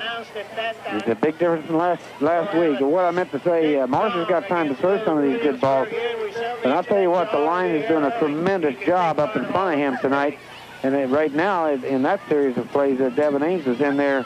David Francis, Brian Butler, Sam Horner, Grant Roush, and then several guys been swept in and out. Chris Burns, he's had the protection. The line's made a big-time improvement, and I don't want to cut anyone short, but there's been some good blocking, some good improvements up there this particular week. I'll tell you what, Richard, Devin Ames, when he gets in front of you, he's a big man. A big man, yes he is. 6 foot, 325 pounds. He's somebody to be reckoned with, and I wish the boy well. He's going to help somebody along the way. I hope he has a good season and he'll get to go to some small college or some college and further his education and get a little more experience playing football. I know the boy likes it, but the education is extremely important in today's world. 21 seconds left to go here in the second period. Hillsboro about ready to kick off. 43 Hillsboro and 0 for the Rockets of Clermont Northeastern. This is WSRW Hillsboro in Hillsboro, Ohio, home of the Country Giants. Live here from Richards Memorial Field. Dale Martin and Richard Blankenship. Back to you, Mr. Martin. He's getting ready to kick the ball for the Indians. We've got Nash and Fishback back, but it's... Well, it could very well have been one of the onside kicks again, Dale. It never left the ground. The ball just end over end on the ground, hit a player. It was so hot that he couldn't hold it. Hillsboro just wasn't fast enough to get down and recover, so Clermont Northeastern did cover the ball, and it would have been their ball, but we have a penalty in the Hillsboro backfield. Someone was offside, so they're going to kick it again with a penalty of 5 yards. We have to get there quick, Richard. The ball's got to travel about 10 yards, so I'm sure everybody's anxious. Absolutely. Just got a little anxious on that. You know, I thought that was true back earlier in the game when the Hillsboro did the onside kick. It looked like, I'm glad the official didn't see what I saw, but he's the one calling the play. You didn't think it traveled that 10 yards? No. I think the man was offside. Okay, he gets a nice foot into the ball, down to about the 12-yard line where Nash is going to take him. But it's another reverse back to Fishback, and he's still on his feet, but he's going to get hit by a host of Indians right around the 21-yard line. Travis Reeves is the first one down, the first one to hit him and brought him down. He smelled the reverse out very well. They executed that reverse very well. We have another, well, I'll tell you what, running down on the kickoff and you're running at dead speed, it's hard to miss a tackle. You need to break yourself down, break your body down, and cover your area, and that way you won't overrun, I will say, or reach out with one arm for a tackle, and that happens a couple times here in the ball game. First down for the Rockets at about the 22-yard line of their own territory. Crowder's in the long count. He takes a snap, and he hands off the Fishback over on the left side. We got a fumble on the first play. And we're waiting for an indication. Richard thinks it's Hillsboro. I tell you, it looked like the kid was kicking it all the way through the line of scrimmage, and he was far ahead of him. He couldn't get a hold of it. 2 Hillsboro players, I thought, was up front of it, but they turned around and gave it back to the Rockets. I'm a long way to go, but I shouldn't be guessing. Well, they're just going to let the clock run out. And that brings us to the end of the second quarter with the score. Hillsboro Indians on top 43-0 over the Rockets. Well, at this time, we're going to turn it over to Ernie Blankenship. Thank you very much, guys. You're in tune to football on WSRW Radio, the Hyden Broadcasting Company, as Hillsboro goes to the locker room, as the guy said, 43-0 here at halftime. And to bring you up to date, and he should have certainly a lot to report in Hillsboro. I'm interested to see what John said. Probably had 100 yards called back. It's been a game that certainly has gone Hillsboro's way. They started the football game and getting a fumble, taking it in the score. And then since that time, they've rolled up 43 points against the Rockets. And here's John Barney. Okay. Outside of Ryder's cramp, I'm doing a pretty good job right now. Basically, Hillsboro doing what everybody thought they would do. We talked with some people from CNE before the game, and, their kids give a good effort on the other side. But, there just seemed like they're just everything Hillsboro's doing. It seems like everything except for the penalties. Everything's doing fine. Cam Marsh, unofficially, I have 8 of 10 for 199 yards in the first half. He was very efficient on the catches. We have Chad Abbott, 2 catches for 32 yards. Bruce Miles, 2 catches for 106 yards. Of course, 82 of them coming on the touchdown pass. Kirk Storer, 1 catch for 13 yards. Haycock with 2 catches for 41 yards. And Ryan Chapman with 1 catch for 7 yards. In the running department, we have Derek Haycock, 10 carries for 85 yards. Chad Abbott with 1 carry for a net minus 3 yards on the carry. Cam Marsh with 3 rushes for 18 yards, and Kyle Kelch with 2 carries for 15 yards. And the scoring, like we said, the scoreboard's been lighting up. Bruce has been working real hard on the scoreboard. At the 10:22 mark of the first quarter, Derek Haycock with a 3-yard run in the extra point. Again, at the 10:22 mark of the first quarter, Hillsboro 7 and CNE 0. Then just right back at the 7:42 mark, Cam Marsh with a 14-yard run. His extra point is good, and Hillsboro. Coach Todd Blankenship here at halftime. I think we've lost one of our running backs, Little Couch, number 20, and he may be out for the season. I don't know. I didn't get to talk to him that long, but he's out for the rest of the game for sure. He's got the same ankle injury that he had in the first particular game that we played, and that's when he received it. Still having a lot of trouble with it. I think he re-injured it, and maybe they're trying to bring him back too quick. I don't know, but they're going to miss him. He's a quick little back. He's small, but boy, he's powerful. And we hate to see that, and best of luck to him, and I'm sure they're going to work on him getting back as quickly as possible. We got Hilton getting ready to kick for the Rockets. And we've got Hillsboro setting up. And it's kind of an offside kick again, where the Indians fall on at about the 47-yard line, where they'll take over 1st and 10 at their own 47. Kick directly to Darren Zuber on a line drive, and he just fell on the ball and downed it right there, and that's great field position on the Hillsboro own 47-yard line. So it'll be Hillsboro first down here in the 3rd period. Well, Marsh is the quarterback in for the Indians, starting off this 3rd quarter. We got Haycock in the lone back position. Marsh takes the snap, and he hands off to Haycock, and he's around the left side, and he's looking for the first down, and he's got it and picks up a couple more. Great run by Haycock. Yes, it was. Boy, he quick hitting that hole. Marsh just nothing more than turns around, a straight dive ahead, and Haycock was through there so quick it'll make your head swim. And made a little cut, picked up a few extra yards. He's learning now. He's learning to turn his speed on when he hits the hole. When he learns that, he's going to break away, and he's going to have several more of them. Well, that was a nice run over the left tackle for Haycock for about a 12-yard rushing game for Haycock. He's been averaging about 8.5 yards a carry.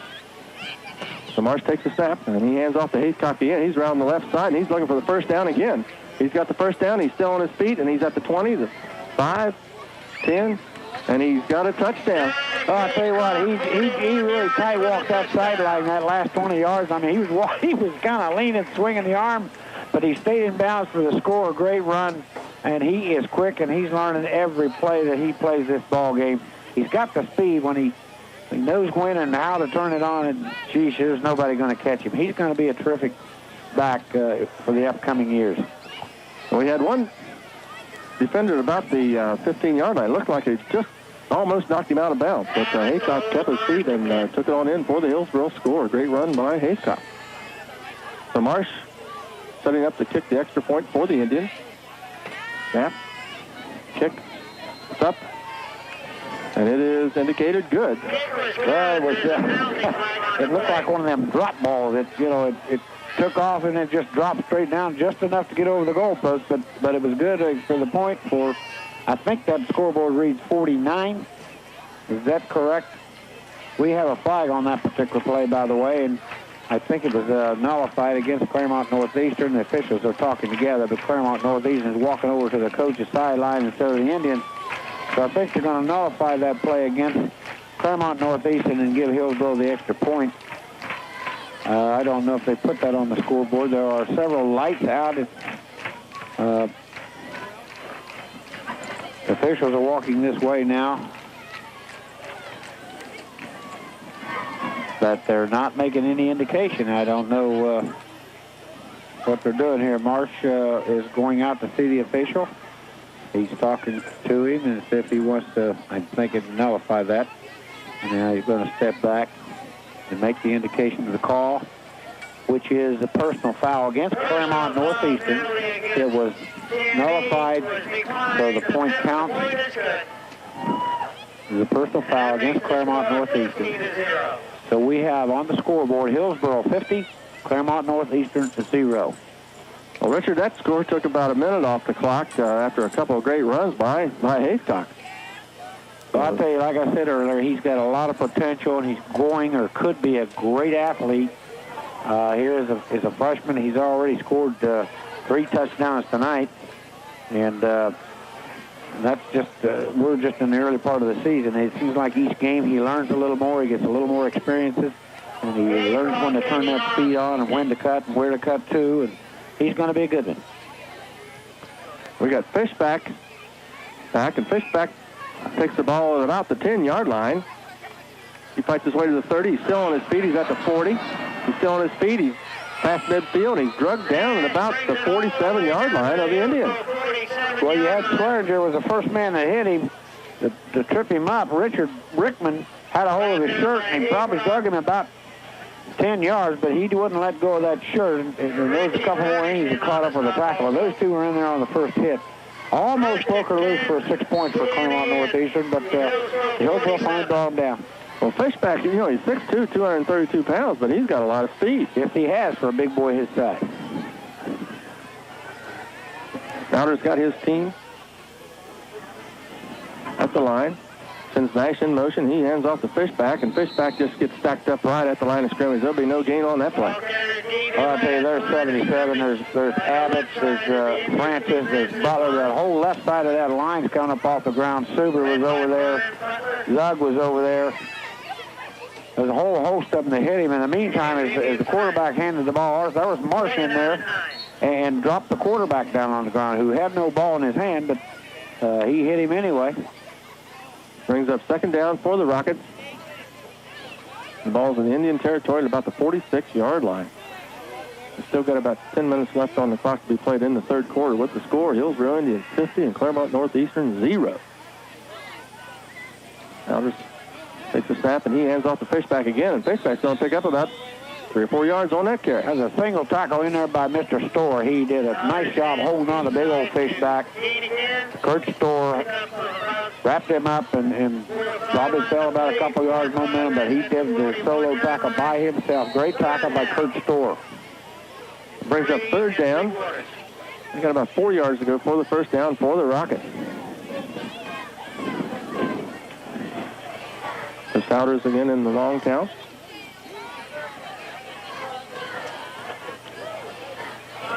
He takes a snap, and again, he tries a little quick pitch out to the right side and played it for Nash, but it was underthrown. Did a little fake dive into the line first, and then tried to throw the ball a little slant over the center, right down the sideline, and I think somebody might have hit it at the line of scrimmage. Hillsboro still in that four-man front with four linebackers, 4-4, and then they're kind of up close at times. The backs are, and the halfbacks are back just a little bit deeper, but they've stayed with primarily that four-man front all night. Devin Ames is back in there. Butler, Hunter, Francis. Souders takes a snap, and he tries to lunge for the first down on a quarterback option play, but I think he's short. They might call indication, but Well, Devin Ames is the first one to put a hand on him and grabbed his ankle. Kurt Storr finished him off on right at the Hillsboro 30, I want to say 38-yard line, but it's fourth down. So the Indians take over on loss of downs. He was just real close on that. Didn't make it. Okay. About a half a yard short of making it. So Hillsboro takes over on loss of downs. First down for the Indians at about the 38-yard line. Marsh again sets up in the I formation. He takes a snap, and he hands off, it looks like, to number 24, and he's hit right at the line of scrimmage. That's Marlowe. Well, I tell you, I just for the heck of it, I watched Devin Ames on that particular play, and he took off after the tackle, Busher, I think it's Dan Busher, and he hit him, and he drove him outside, and Devin just kept right after him. Of course, the kid fell down, and Evan Ames is right on top of him, and that's what you call staying with the man, and he took him clear out of the play. Marsh takes a snap, and it's a quick pitch out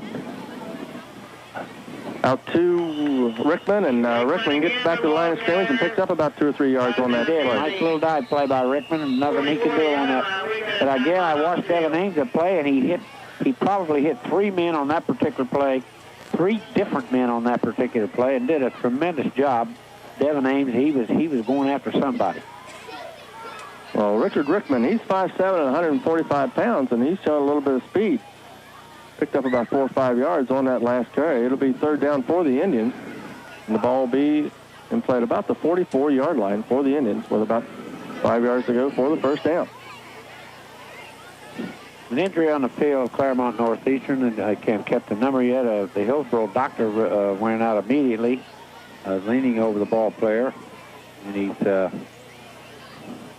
messing with his leg now. I think maybe it may be his right knee. It's what he's feeling. The player's still down on the field. The doctors are managing on him, and he seems like he's in a lot of pain. We'll find out just as soon as we can find out who this player is. We'll let you know. Well, Richard, we're home next week with Williamsburg and homecoming. Homecoming next week. That'll be a big crowd. There'll be a lot of old faces coming back to the homecoming. I know that's fun to do, and it'll be an exciting weekend. I mean, you want to try to make it out if you can. I mean, it should be a capacity crowd next week. Hopefully we'll have great weather. I mean, it's great weather this evening for a football game. Absolutely. And all the work they're doing on the other side of the field there with the bleachers, they got one big set of them up, and I heard Ernie talking earlier that that'll be about 1,500 seats over there, which would give a total of 3,600 seats for the stadium, and that's not counting the standing room. So that's going to be a good capacity here to watch a high school football game. Yeah, those bleachers are going to be nice for the visitors, and Williamsburg usually always brings a pretty nice crowd of people with them. And this is turning out, if you haven't got a chance to take a look at our new facility, I mean, with these new bleachers and stuff, it's really turned out nice. Well, next weekend would be good time to get out here because they're supposed to have them all completed, and the field should be totally finished by then, I'm assuming, with all the bleachers. And the field will be limed. It'll be absolutely sharp. It's something to see because Rick Early does a tremendous job on this football field, and you got to give him a lot of credit. He spends a lot of time out here. He's got a lot of help, people that like Rick, and he knows how to get the job done with a little Smoky Blankenship and Brian Price. And Todd Wilkins has been here umpteen times, and myself. And, of course, Big Ernie, he's been here, but Rick himself actually is the foreseer of all the work that goes on the field, and the guys just get the job done and help him in any which way they can. And I know next week it's going to be pretty sharp, as good as it's ever looked. Well, I'll tell you what, I'm Dale Martin along with Richard Blankenship. We're live on WSRW Radio, 106.7 on your radio dial. And if you just tuned in, Hillsboro Indians are leading this ball game 50-0 over the Clermont Eastern Rockets. And we have a injured player on the field right now, and the doctor is out there. He's still attending to the injured player. We still don't know who it is. It's Clermont Northeastern injured player. And he is sitting up now, so it looks like it's possibly an ankle or a leg. Hopefully he's okay, and it's just a muscle spasm or something like that. But they are attending to him on the field. 7:57 to go here in the third quarter. Hillsboro 50 and Clermont Northeastern 0. Clermont Northeastern is having some problems. They're in the building years. They're getting some experience each game they play, and they're going to be contention for some teams down the road, because you look on the roster and there are a lot of freshmen, whole bunch of sophomores and juniors, and very, very few seniors. I see 4, 5, 6 seniors on the entire team. So they're in a building year, so and they're learning, and they're going to be contending with people down the road. So you can't count this school out. Every school has an up and down year, and Hillsboro has been very fortunate to have several in a row, but I'm sure our turn's going to come again. Well, Richard, going back to that, you were saying last week that the Indians were going to have to get some kind of a running game in place to be able to win some of these ball games. And you talked about Darren Haycock, and I think he carried the ball 8 times for 85. I think it was 85 yards he gained in the first half. And Marsh, he had 8 for 10 attempts in the air for 199 yards completion on passes with Marsh. So that was a nice combination for the air attack and the ground attack. Well, I'll tell you, you get that a good running game established, and you know you can run the ball, then that's going to open up the passing game, and that's probably what happened tonight. That given Marsh had some beautiful passes tonight. I mean, that one that Miles caught was right on his fingertips, and Addis caught 2 or 3 short ones over the middle out in the flat, and I don't know. I hope I don't miss somebody. Suber caught one, I'm sure. But the line has given Marsh some pretty good protection tonight, and has given him time to throw that ball. And that running game helps in doing so. The player they're helping off the field, they're carrying him off the field, by the way. He must have a knee or ankle injury, and we'll find out as best we can and let you know just as soon as possible. We wish the boy well and hope it's nothing very serious. Well,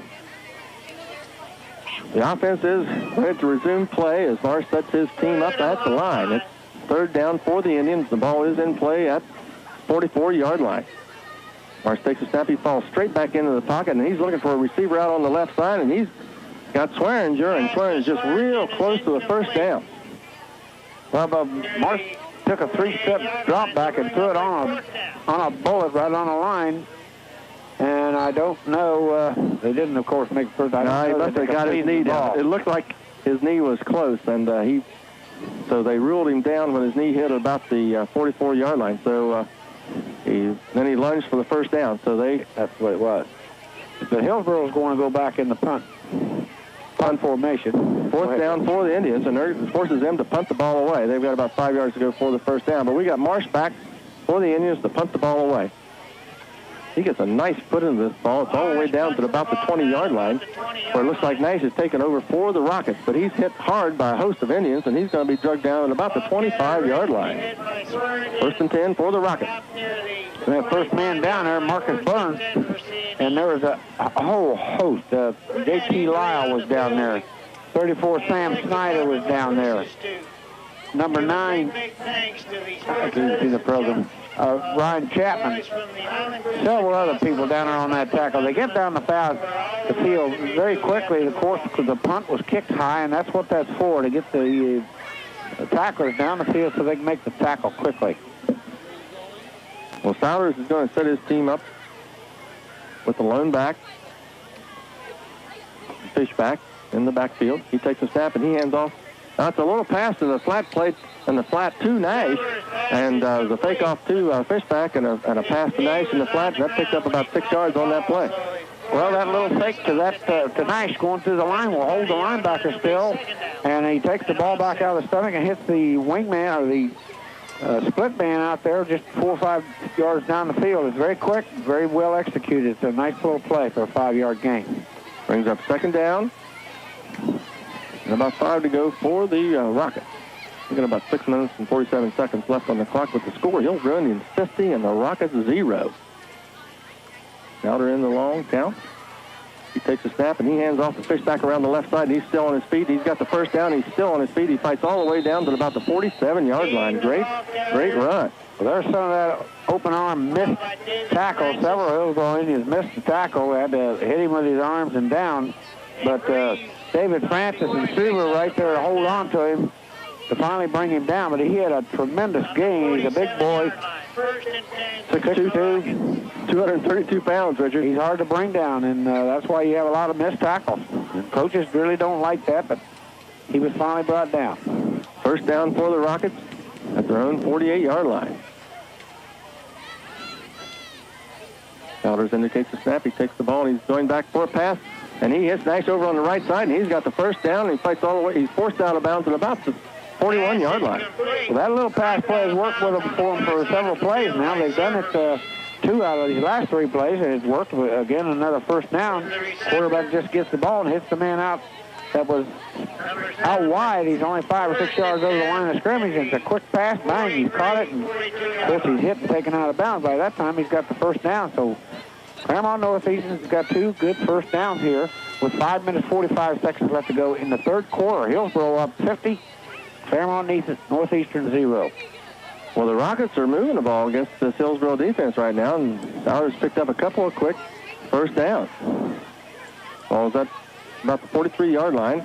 He hands off the Fishback, and it's a fumble right at the line of scrimmage, and indication is Hillsboro's got the fumble. Great job. He was hit hard right at the line of scrimmage, and I don't doubt Devin Ames wasn't the first one that hit him. When he comes through the line, Devin is a big 300-pounder. And when he hits you, you know somebody hit you. That I think, knocked that ball loose from Fishback. And Hillsboro recovered. A nice play. Nice play by the Indians. Going to bring up first down for the Indians at their own 40-yard line.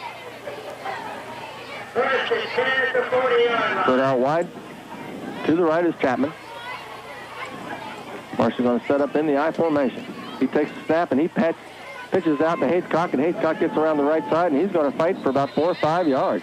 I tell you what, Clermont Northeastern is still putting a good pressure on Morris. He no more pitched the ball off, and he was wrapped up and thrown down to the ground. Haycock made a nice little run, swinging wide to the outside and cut straight up the middle, and picked up a good 5 or 6 yards. Nice run by Haycock. That brings up second down, and that was good for about 4.5-yard gain for the Indians. We got 2 receivers split out wide to the left. Marsh takes a snap, and it's a loose ball on the field. It was kind of fumbled the ball right at the snap. But and those things happen. It was a snap, and bang, it slipped out, and again, it rolled around right around 2 or 3 guys' feet. They weren't looking down. He didn't see it, and Clermont Northeastern was closer, and they had 2 men jumped on it. It was offside Hillsboro. That's declined, of course. So Clermont Northeastern will take the ball over. Well, we've had a couple of quick fumbles, Richard, back and forth here, and so now Clermont Northeastern has the ball. And they're going to put it right at the Hillsboro 46, 47-yard line with first down Clermont Northeastern, trying to get in there and get their score, or get the first score of the ball game for the Rockets. We get the chain guys straightened up here. They're confused, Richard. We've got these fumbles. They don't know which way they're going. I see that. First down for the Rockets. Indian territory at about the 46-yard line. Crowder again in the long count. He takes a snap. He's going to roll out to his right side. He's looking for a receiver deep, and he's got a man open. Got him. And he's got the ball. It looked like Nash caught the ball at about the 10-yard line and pushed out of bounds right around the 9-yard line. That was a well-executed play. The fullback went through the line, throwed his arms up in the air, knowing he's got the ball, and the quarterback pulls it out. The receiver went out 10 yards, stopped, turned around, and he faked the throw to him, and that drove the Hillsboro defender in, and he turned around, went down the field, and hit a long pass, beautiful pass, just almost like the Miles throw. It right the kid's arm, and he's down on the 10-yard line. Great play by Clermont Northeastern. Well, first down, and the ball is right on the 10-yard line for the Rockets, and they would really like to get a score on the board. Crowder again in the long count. He takes a snap, and again, he's looking for a receiver, but he's hit right at the line of scrimmage, and we've got a couple of flags on the play. And my call is 2 men in motion at the same time on Clermont Northeastern. Both double wing men both moved at the same time. Both of them were going to go into motion. You can't do that. Only one man in motion at a time. That's my guess. I'll wait for the indication from the officials. And they're marking off 5 yards, and the official is indicating illegal motion. That is the correct call. So they were up on the 10-yard line. That's the closest they've been to a touchdown. Now they're pushed back to the 15, maybe the 15.5, but it's still first down for the Rockets. First down for the Rockets, and they've got about 15 yards to go for a touchdown, where the ball is right on the 15-yard line. Crowder takes a snap. He's looking for a quick pitch out to the right side to Nash, and Nash can't hold on to it. If they completed that play several times, they're going to do it again. That time it just didn't work. The quarterback just didn't get the ball there, but he was open. He was there, and as long as it's there, they're going to try it again, because that's probably they're one of the most successful plays of the evening, especially in the passing aspect of it. It's a nice little play. The high percentage is great on that particular play. It's not far. It's easy to hit. Second down for the Rockets. Crowder has Fishback in the lone back position. Crowder takes a snap. He hands off to Fishback, and he is stacked up right at the line of scrimmage for a definitely no gain on that play. There's 6 guys on there. There's 35 Store. There's Abbott. There's Francis. And there's his number. There's Travis Reeves. All 4 of them hit him, and they're kind of keying on Fishback now, because he's a big man. He gets loose, and he's hard to bring down as he goes down through the open field. Brings up third down for the Rockets.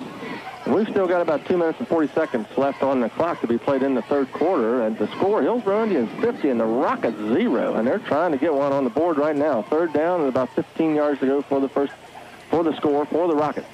There's our little play again. Takes a snap, and he tries to get it to Nash over the right side, but it is just overthrown.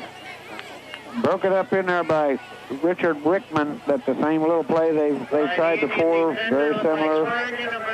Rickman was there to knock the ball down. We have a fourth down situation now with about 16, 17 yards to go. I don't know if they can make a first down, Dale, without scoring a touchdown. I'd say it's real. The way the chains are, I mean, it looks real close. Very close. I think if they can get the 15 yards, Richard, it's a touchdown. Well, they'd be satisfied, I'm sure. I'm sure. Fourth down for the Rockets. Richard just indicated they've got 15 yards to go for the touchdown. Souders takes a snap, and he hands off to the reverse around the left side, and we've got a touchdown. It looks like Nash is the ball carrier around the left side for an indication of a touchdown. Well, they did that fake in the line right there and had a little reverse coming back, and it was well executed. Hillsboro was nowhere to be found. They were really faked out. They tried that same little pass play that they've done over there 5 or 6 times in a row, and everybody went for it. And again, here come the back around for the reverse, and they've got up on the score. So good to see Clermont Northeastern get 6 points, and it gives them a little confidence that, yeah, they can do it. Hillsboro, to my knowledge, has not been substituting any lesser ball players. Well, Souders got his team set up for the 2-point conversion. In the long count, he takes a snap. He's going to try to pass the ball into the end zone, and he's got a receiver over there. I think it's Nash again for the 2-point conversion. That's the little pass play that I said they've run 6 times in a row on the other side, and he was wide open this time, and they got 2-point conversion out of it. So Clermont Northeastern finally gets on the board here in the third period with 2:14 left to go. Hillsboro 50 and Clermont Northeastern 8 in the third period. Well, I'll tell you what, that was not too bad of a series of downs for the Clermont Northeastern. They moved the ball really well with a couple nice passes, a couple nice runs by their the big fullback, Fishback, and like Richard was saying, for a big boy, he is fast. He's got real good speed, Dale, and as big as he is, he's extremely hard to bring down. They must have had 4 or 5 good first downs. It was a good series for the Rockets. They put together a good 47-yard drive, but they had a couple penalties in there, and that was a nice series for them to put the 8 points up on the board. Yeah, after a couple of fumbles, we got the ball back from them and fumbled it back to them, and Richard was saying about the 42-yard line, we gave it back to them, and they were able to convert it into a touchdown, a 2-point conversion. So, and that's what you got to do when you make mistakes. Somebody capitalizing on them. That's the name of the ball game. That's what you got to turn around. Is make mistakes. You capitalize on that mistake, and you're going to win some ball games. Well, I'm Dale Martin, along with my good friend Richard Blankenship. We're live here at Richard Memorial Field on WSRW Radio, 106.7 on your radio dial. And if you just tuned in, we've got a score: Hillsboro Indians 50 and the Rockets 8. Just going at the tail end of the third period, 2:14 left to go. Hillsboro's going to receive the ball, which they haven't done but once all night. And I'm sure the ball carrier deep down there is Burns is one and Heathcock is the other, and trying to get, well, they got an onside kick again, right to the alignment is over on the far side. He fell right on it, down the ball. That is that's Chad Abbott. Chad Abbott fell on the ball, so Hillsboro's going to have good field position on their own 44-yard line. So they've got 2 minutes and 2 seconds to go to run out either a touchdown or run that ball down the field here in the third period. Well, it looks like we've got Lyle in the quarterback spot for the Indians. Him and Marshall welcomed relief, I'm sure. Break. Lyle sets his team up with a lone back. He's got Furnish out wide to the right. He takes a snap, and it is a fumbled snap. And looks like he was able to fall on the ball. He was. He recovered his own fumble. Richie Furnish came into that play. He was one of the wide receivers, and we'll pick up the numbers as they come in and let you know as best we can on the kids getting some experience, which is very good. Ryan Chapman just went into the ball game this time. And so did Roman Matthews as a wide receiver on the far side. We got Chapman split out wide to the right.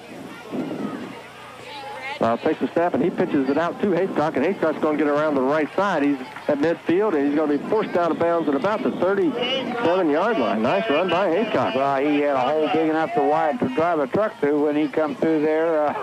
I'm telling you, with his speed, he made that big corner there. He'd have been gone for another 6, but he had a great run on that one for a big run. I don't know where the ball was, 42. That's good, a 20-yard run for Heathcock, and he's putting some yardage on his game tonight. I'm sure his carries are going to get up around 10 or 11 yards a carry here pretty quick, Richard. It'll take him long getting the headlines. So Lyle takes a snap, and he's going to hand off to number 24, and that's Rickman again on the left side, but we got a flag on the play, and no gain on that play. Straight handoff to Ricky Rickman, and he couldn't have no place to go. The best he could, but before he was piled up, like Dale said, there is a flag on the play. They're talking to the Hillsboro quarterback. Lyle is holding against Clermont Northeastern. That's just what Hillsboro's indicating. Some of the players are indicating that Clermont Northeastern holding. We haven't got the official call from the official, and he is doing that dead ball foul, a personal foul against the Rockets, and they had 4 or 5 of those tonight also, and that's going to be from the spot. Inside the 25, first and 10. That's going to be from the spot where it was, and that's going to take them back They have another cheat. So Hillsboro's got the ball in the own. 25-yard line. Yeah. That was tacked on at the end of the play. I'm sorry. First down for the Indians. Deep in the Rocket territory at the 25-yard line. Lyle takes a step. He's going to roll around the right side for the quarterback keeper. He's still on his feet. He's at the 10. He's at the 5. And he's real close. And he's down right at the 1-yard line. Great run by Lyle. What a good fake in there by Lyle. And Heathcock is going through the line. Had a good fake as a handoff. Everybody thought the other man had it. Here comes old Lyle chugging along right behind him with the speed he's got.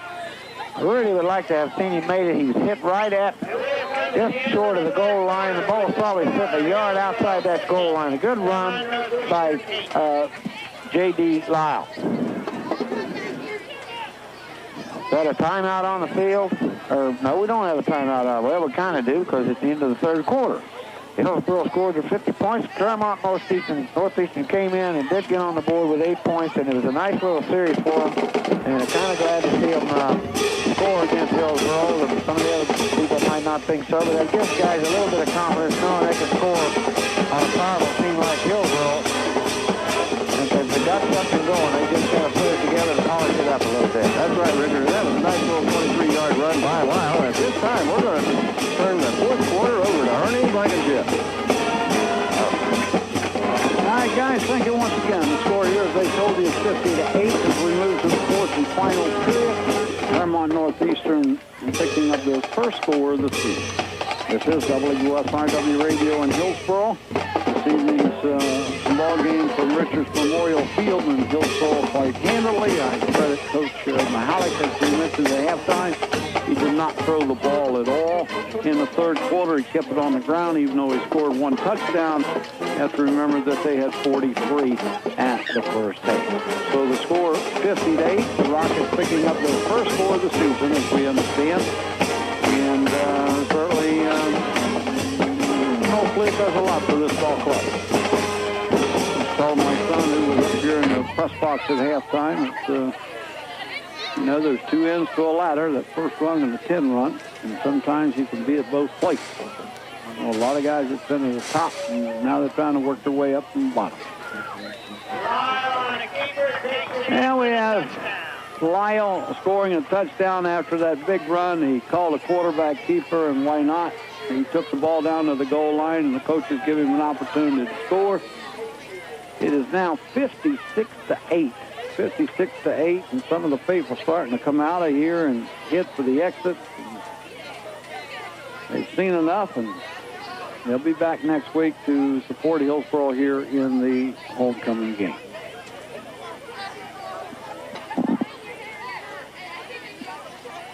Hillsboro trying the extra point, and it'll be Hayscott that will try the extra point. Boy, he kicks it high, and he kicks it deep. And that makes the score 57-8.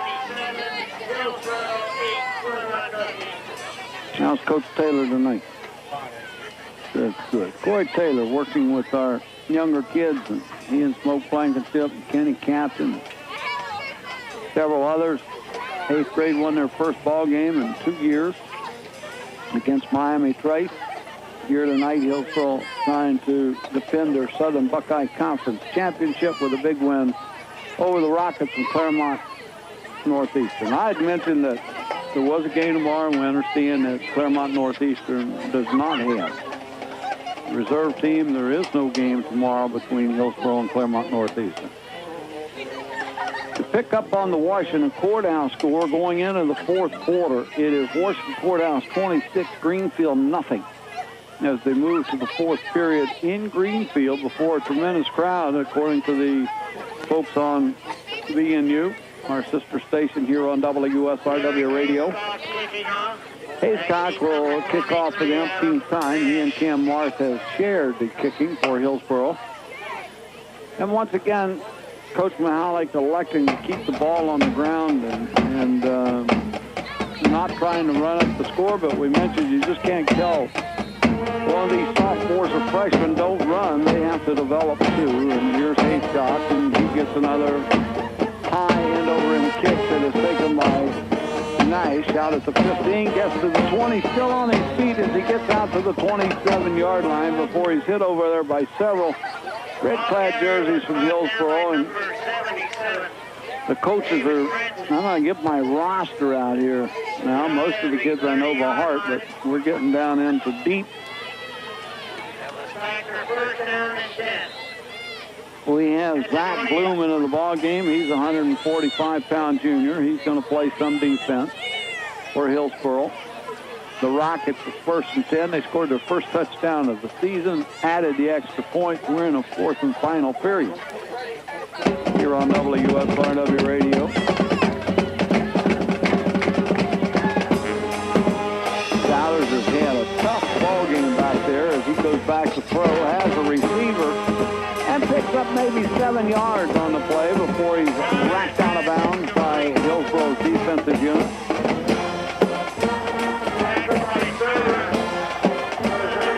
Sermon made a nice tackle, and I tell you, number 47, Travis Reeves, 145-pound junior, and just about every kickoff and punt, he's been in on the stop somewhere. And this is the young man we were talking about. We thought had broke his leg down at Payne Valley High School.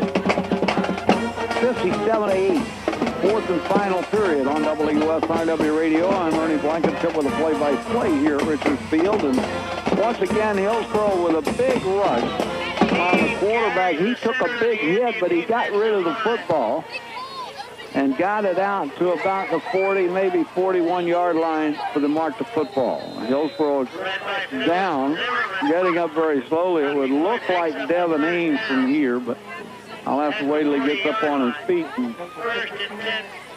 I tell you, a while ago, there was a couple of coaches that helped one of the Clermont Northeastern players off the field. They literally carried him, and I'm going to assure you that they ain't going to carry this guy off the field. He is 6 foot, 325 pounds. He's trying to get up. Brian Robinson from the Sports Medicine Center out there checking out the injured athlete. Checking into the ball game for Hillsboro, number 78 is. I'm going to do a double take here. There's number 78 playing on the ground, and 78 just went in the ball game.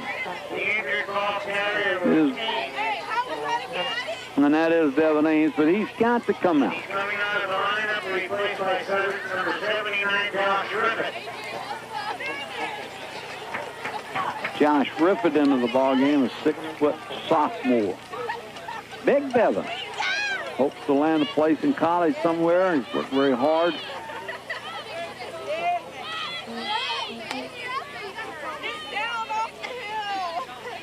He's the kind of guy go on a diet and lose and gain weight. He's been up around the 340. Got himself down to 325, what they list him here on the program. Clermont with a football. It is 1st and 10.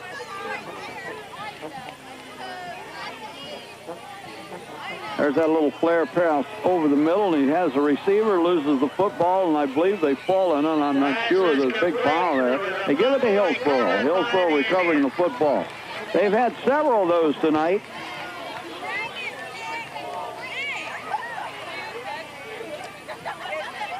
Let's see, we got 80 and 86 into the ball game.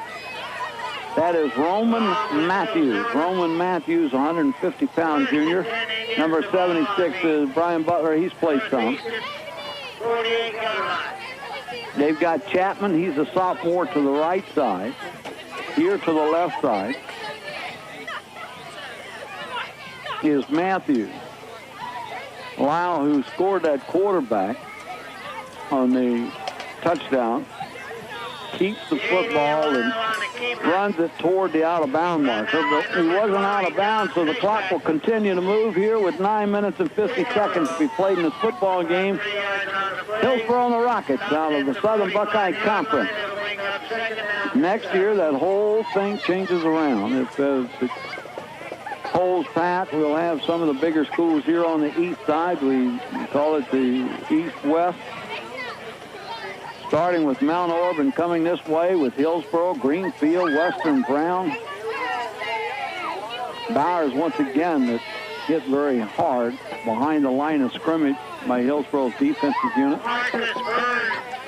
Burns making the stop for Hillsboro. A pickup of 2 on the play. It'll be third down and about 2. Third down and about 2. Don't forget to be with us next week here at Richards Field as Hillsboro will play Williamsburg in the homecoming game. We'll have Coach Herb Mahalik immediately after the game. And of course, John Barney will give you all the stats. There's a whole lot of them. We had just as many in penalties and what have you, and Hillsboro recovers a fumble. And I don't, regardless of who's playing, whether you're a freshman, sophomore, or a senior, the coaches don't like to see this. Getting sloppy, losing the ball. He's trying to get these young people some experience. J.D. Lyle, for the first 3 times he was in the ball game, fumbled the football from the center. Had a tough time, and some of these young people haven't worked together yet this year.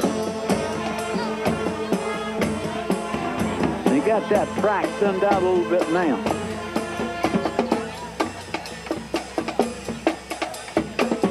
Souders handing off to his big fullback, Nice, and he's done an excellent job. I give this team a lot of credit. They haven't quit. They continue to play hard. They got a touchdown out of it. It's going to be another one of those 50, maybe 60-point games. It's been a long time since we've had a game like that, where it was 43-0 at halftime. And Hillsboro has pulled out their weapons here in his third and fourth quarter by keeping the ball on the ground. They got to go to the air, and Clermont trying to pick up some more. They got a receiver deep, and this one is caught down at the 15, down at the 10-yard line. Excellent pass from Souders.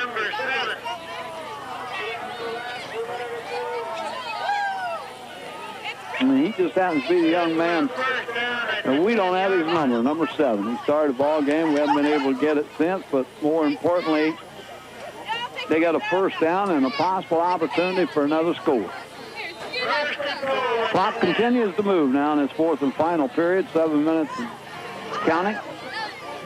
We told you the Washington Courthouse score is the only score that we've been able to pick up. It's 26-0 into the fourth quarter. New Richmond beat Washington Courthouse last week, so that tells us what kind of ball club that New Richmond got. Hand off to the back out of the backfield, down to the 5-yard line, and he's hit over there by 5 Hillsboro players. Travis Reed's one of them.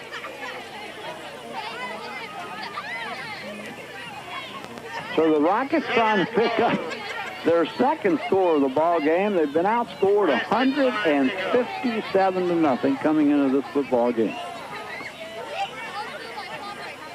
They line up wide to the right side. Power I formation. Second man through is Nice. He's at the 3-yard line. I see just about everybody in red over there near that tackle. See you, buddy. Coach Corey Taylor. People have joined us here in the press box.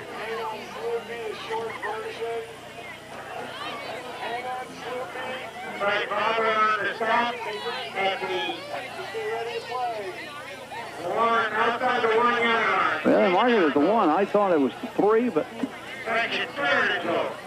it'll be 3rd and goal from the 1-yard line for the Rockets. Look for a quarterback sneak here.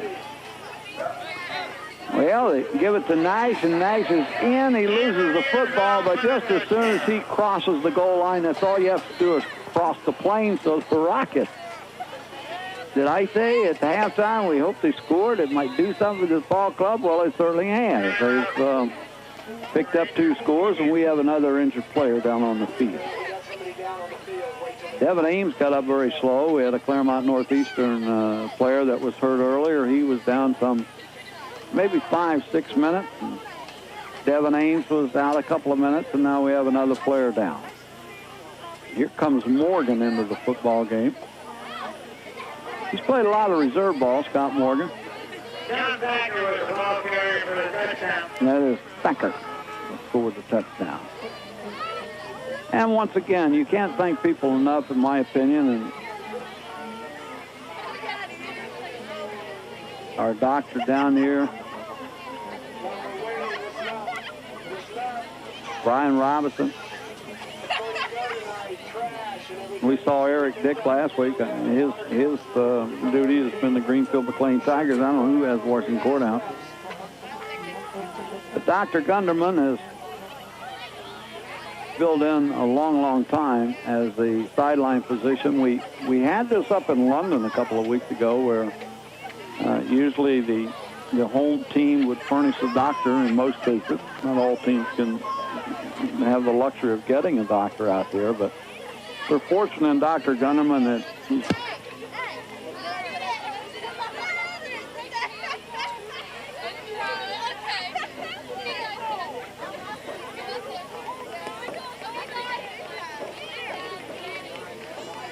late in the game is the Astros 4 and the Cardinals 9.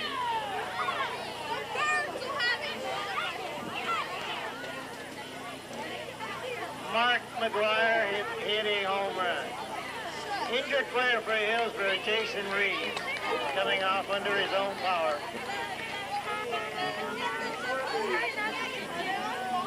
Well, we've temporarily lost Ernie and at the game, and we'll try and get him back in just a couple of minutes.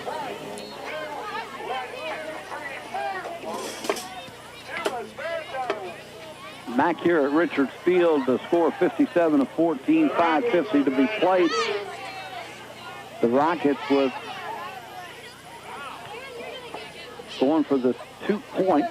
There's a little pass on over middle. It is caught, and that makes the score 57-16. So the Rockets playing big here in the second half as they picked up 16 points on Hillsboro.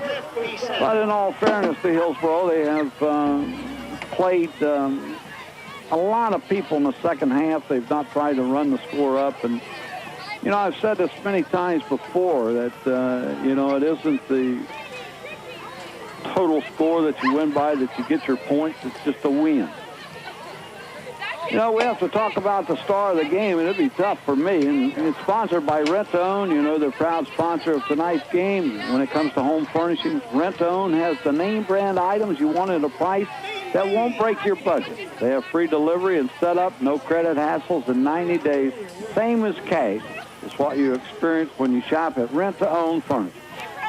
They've got electronics and appliances and many, many, many more can be found at your local Rent-A-Own store. So remember, at Rent-A-Own, they believe that we all should have nice stuff. That's Rent-A-Own, Hillsboro, surrounding area, and state. WSRW Radio FM Hillsboro. I'm Ernie Blankenship here in the closing moments of this football game with 5 minutes and 50 seconds to be played in the game.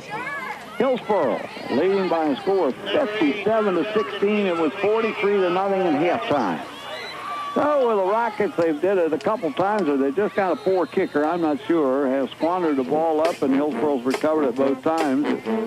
It's hard to tell whether it was a planned onside kick or not. But here they kick this one away. It's just a low-bounding ball that is finally picked up down there. I'm not sure by who. It looks like Rickman trying to come out of the pack, and it is. He'll get the ball out to the 30-yard line. Hillsboro, J.D. Lyle, and I'm checking to see who's in there at center with him. Hillsboro started number 65 at center tonight, and Chris Burns. And J.D. Lyle's had some problems in his exchange. So Hillsboro with 1st and 10 out of the I formation. Kelch ran very, very hard when he was in the ball game. It's been Rickman in there a lot. And here with the football and spinning and turning and coming out over the middle for good yardage is Marcus Burns. I think there's 5 Burns listed on the program. We have Richie Furnish coming into the ball game for Hillsboro. Richie Furnish into the ball game. He's just a sophomore. I like to count up the sophomores and freshmen when they do that for next week that they have listed on the roster. 57-16, Hillsboro continues to stay on the ground. And once again, it is Burns that's moving the football. And I don't think the officials want to stop this clock or be forced to stop this clock. They want to continue to run. It's been a long ball game. We have several injuries, not real bad injuries, but they've consumed a lot of time. You'll be able to watch this game on Hillsboro Community Channel 3 on Monday at 6 o'clock. High formation once again, J.D. Lyle taking and handing off to the first man through, and just enough yardage for a first down, and that will stop the clock. Long enough to move the chains, and then they'll start the clock. A lot of the folks have left here. Snyder, the ball carrier for Hillsboro. Trying to pick up some of these linemen and give them, we just can't hardly see Northeastern's numbers. In fact, Bill Lemons would be ready to get you some binoculars, he said, because it's hard to pick them up. So, the loss on the play, it'll be second down and 14. Second down and 14. Checking into the ball game for Hillsboro, number 45. Number 45 is Todd Ford. Seen him make a couple of good catches down at Pay Valley High School. Lyle back to throw for the first time, and he's got a receiver, and it's the young sophomore we just talked about. Todd Ford, he came in, caught a pass, and now he's gone back to the sideline. Trying to get everybody in all fairness. It'll be third down and 11. Third down and 11.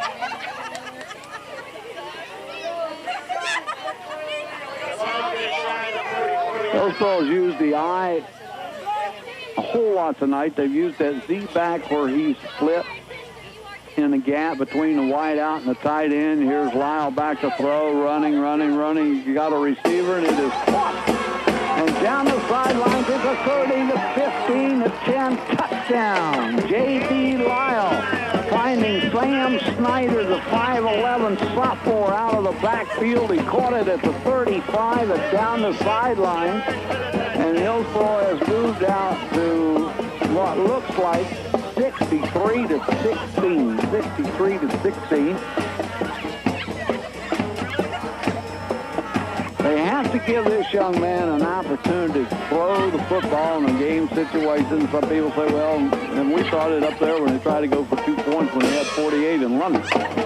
But J.D. Lyle has not seen much action behind Cam Cameron.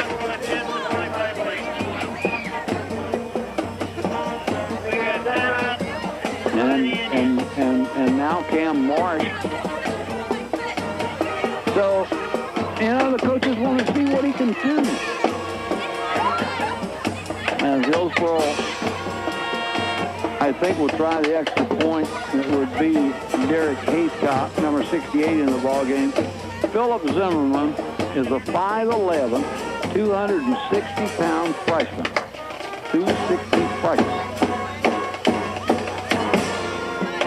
They'll have a tremendous nucleus back next year, but they certainly lose a lot when you talk about Cam Marsh. You talk about a mile. There's a snap. Here's the kick by Haycock. He's going to be 2 for 2. That makes the score 64 to 16 in favor of Hillsboro. Don't forget our star of the game, and I think I'm going to go with the senior. I think Haycock, he's had a great game, and several of them have, but I think that Cam Marsh in that first half played extremely well. He threw the ball well, and this young man has opportunities in front of him to be a star of the game. I'm going to pick Cam Marsh on behalf of Rent to Own. They're proud to be a sponsor, of course, the game and the star of the game here on WSRW Radio. And it's an experience when you shop at Rent to Own for their furniture, appliances, and electronics, and much, much more. You can find all of it at your local Rent to Own store. WSRW Radio FM, Hillsboro, Ohio. We were listening to us in Greenfield last week. There was about 9 minutes to go on the clock. And the next thing, it looked like 5 minutes. We were wondering where the time went to. Well, they got a couple of bulbs out, and we heard the Greenfield announcer say the same thing. They were totally confused, much like we were. in giving the time on the radio, and we too have a couple of bobs out in the scoring area, not in the clock. You can see the clock run real well. It's 2:12 to be played, and that clock was donated a few years back to the guy that does so much in Janet is the Union Stockyard.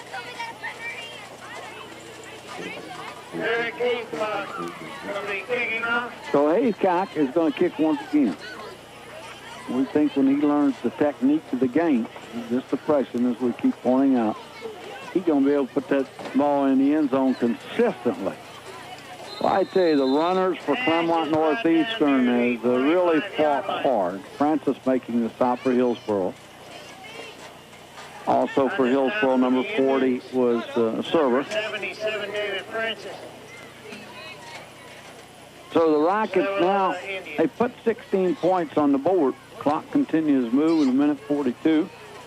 Don't shut us off right after the game. John Barney will be along, and we'll have Coach Herb McHallick to chat with us about this ball game, things that he's worked on, the things that worked, things that did not work.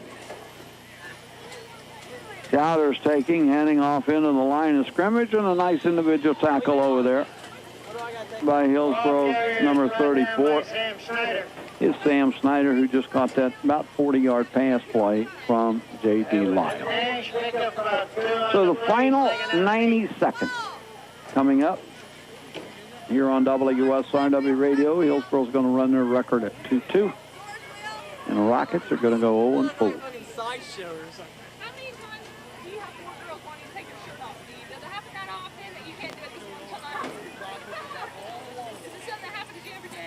Dollars, he's still throwing. He's got a receiver out of the backfield.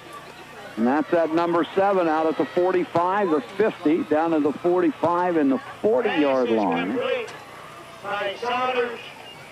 So we have another first down, and my goodness, here comes 4 more in for Hillsboro. Number 49, Anthony Antonor. He's a 520-pound freshman. Kevin Eskel, he's 5'9", 140-pound freshman. So the coaches have played at least the majority of those, or those that could play. And the Rockets now, again, over the middle. This one almost intercepted. That's going to stop the clock with 26 seconds. Second down, 10. Stouders, he stood in there the whole game, both offensively and defensively. He's had some big pops on him most of the night. But he's a senior, he's a veteran, and certainly would like to go out in a little better fashion than he's going out in.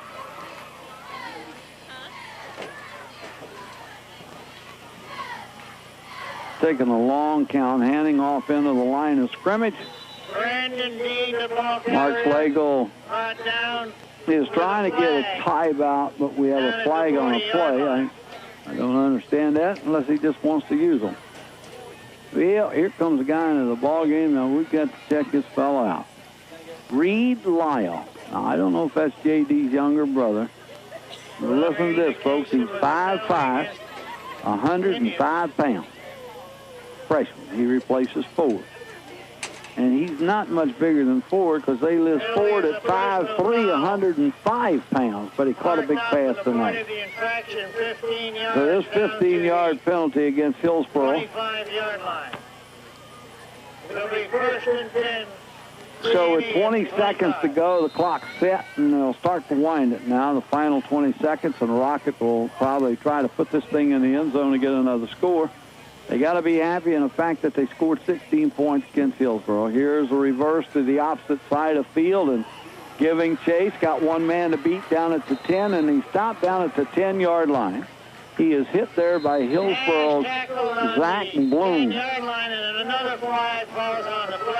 We've had a couple of unsportsmanlike conduct penalties, and that's usually some bad words from the players to the officials. We have 2 seconds showing on the clock in this football game, and Hillsboro will put another win on the book. We had mentioned last week that that's the first time that I can recall. David's going to give me a printout of the 7 years that Hillsboro's might say, we got another personal foul against Hillsboro. This is a late hit. But I can't remember Hillsboro losing 2 games back-to-back. Regular season games now, back-to-back. And not counting the playoffs, but they did that this year after 7 years of being beaten, obviously, by London and the Greenfield McLean Tigers are getting beat up on by the Washington Courthouse Blue Line. So Coach Lego wanted to take a timeout with 2 seconds to be played in the ball game. He's going to have first and goal. The ball down at the 5-yard line for Hillsboro. And opportunity clock won't start until the ball is snapped, so an opportunity for him to get a score. 64-16. It was 43-0 at halftime. So here come the Rockets.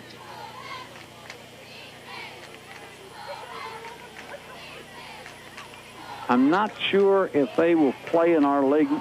They'll be in the league, but whether they will play in our division or not next year. I haven't seen the alignment. Maybe we'll get Rick in here one day and talk about that. So here's Souders with his last shot for a possible score. Coming in motion.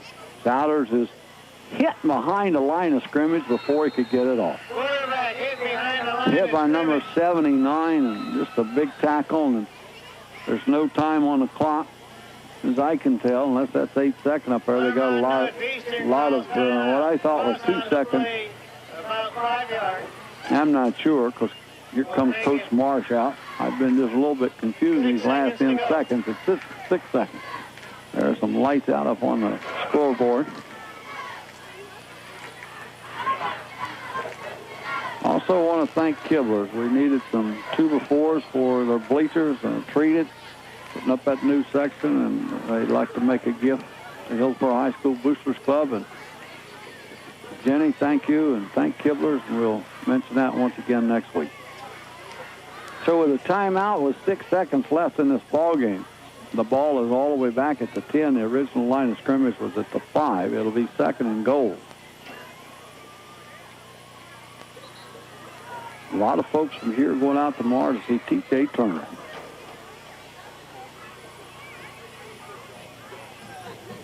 Michigan State just getting into the meat of their schedule. They've got Michigan in 2 weeks. Ohio State goes up there. Ohio State Buckeyes have got Ohio University. Next week, Cincinnati. It's been a long time before those two teams have met. If they're going to meet this year, the contract was that if Cincinnati would meet Ohio State twice, and Ohio State would come to Cincinnati once. So here we go. Souders back to throw. Throws out in the end zone. It is intercepted by one of the big linemen at the 10, out to the 20, the 25, the 30, and he may go all the way for a touchdown. Oh, boy, what people are left are really enjoying this. They score with no time on the clock. I'm trying to get that number. Phil Zimmerman. Phil is 5'11", 260-pound freshman, and I tell you, he ran as fast, if not faster, than most people that were out on the field, and he is being surrounded by his teammates that have left the sideline. Of course, the game is over, but they have gone to Phil Zimmerman, who went unofficially about 90 yards for a touchdown. So Hillsboro gets 70 points. And 70-16, that was the final play, and it couldn't happen to a better youngster. 260-pound freshman went 80 yards for a, maybe 90. I'll have John decide that. 90 yards for a touchdown, and he ran that 90 yards extremely quick. Hillsboro winning here by a score of 70-16. Positive note for the Clermont Northeastern Rockets is the fact that they scored in the football game. They haven't scored all season long, and John Barney has got a whole lot of numbers for you. I don't know, John, since I've seen a 6-footer, 260-pound freshman just about outrun the field. I'll tell you what, he got it. He just, he got going. Usually, like they say in track, the monkey going to jump on your back about the 25-yard line. He just kept going. He outran everybody. Wasn't anybody close, and here's John to tell you about the ball game. Boy, I'll tell you what. Hillsboro did a little bit of everything. A lot of people got a lot of playing time. So we're going to go down the list here. First of all, game stats. What we have here, Cam Marsh for the game, 8 of 11 for 199 yards passing. J.D. Lyle was 2 for 2 for 59 yards passing. Of course, in the receiving department, Bruce Miles got his 2 catches in the first half, 2 catches for 106 yards. Chad Abbott, 2 catches for 32 yards. Kirk Storr, 1 catch for 13 yards. Derek Haycock, 2 catches for 41 yards. Ryan Chapman, 1 catch for 7 yards. Todd Ford, 1 catch for 3 yards. And Sam Snyder with the big connection with J.D. Lyle in the second half, 1 catch for 56 yards. Now to the rushing, Derek Haycock for the game, 14 carries, 166 yards. Chad Abbott, 1 carry for -3 yards. Cam Marsh, 3 carries for 18 yards. Tyler Kelch, 2 carries for 15 yards. Richard Rickman, coming in the second half, 3 carries for 5 yards. J.D. Lyle, 4 carries for 26 yards. Marcus Burns, 4 carries for a net of 6 yards. And Sam Snyder with 1 carry, 6 yards. To say it was a complete domination may be an understatement. Again, the CNE kids, they tried very hard, but again, they were just really outmatched. I think Hillsboro had showed a lot of athleticism tonight. Derek Haycock pretty much doing as he pleased when he touched the ball. Scoring in the second half at the 11:04 mark of the third quarter, Derek Haycock, 41-yard run, and with the extra point, Hillsboro 50, CNE 0 at the 11:04 mark in the third quarter. Then CNE got on the scoreboard with 2:14 left in the third quarter with a 10-yard run. Their 2-point conversion was good, and at the 2:14 mark of the third quarter, Hillsboro 50 and Clermont Northeastern 8. Then just inside the very first play of the fourth quarter at the 11:56 mark, J.D. Lyle with a 1-yard run, and the extra point was good.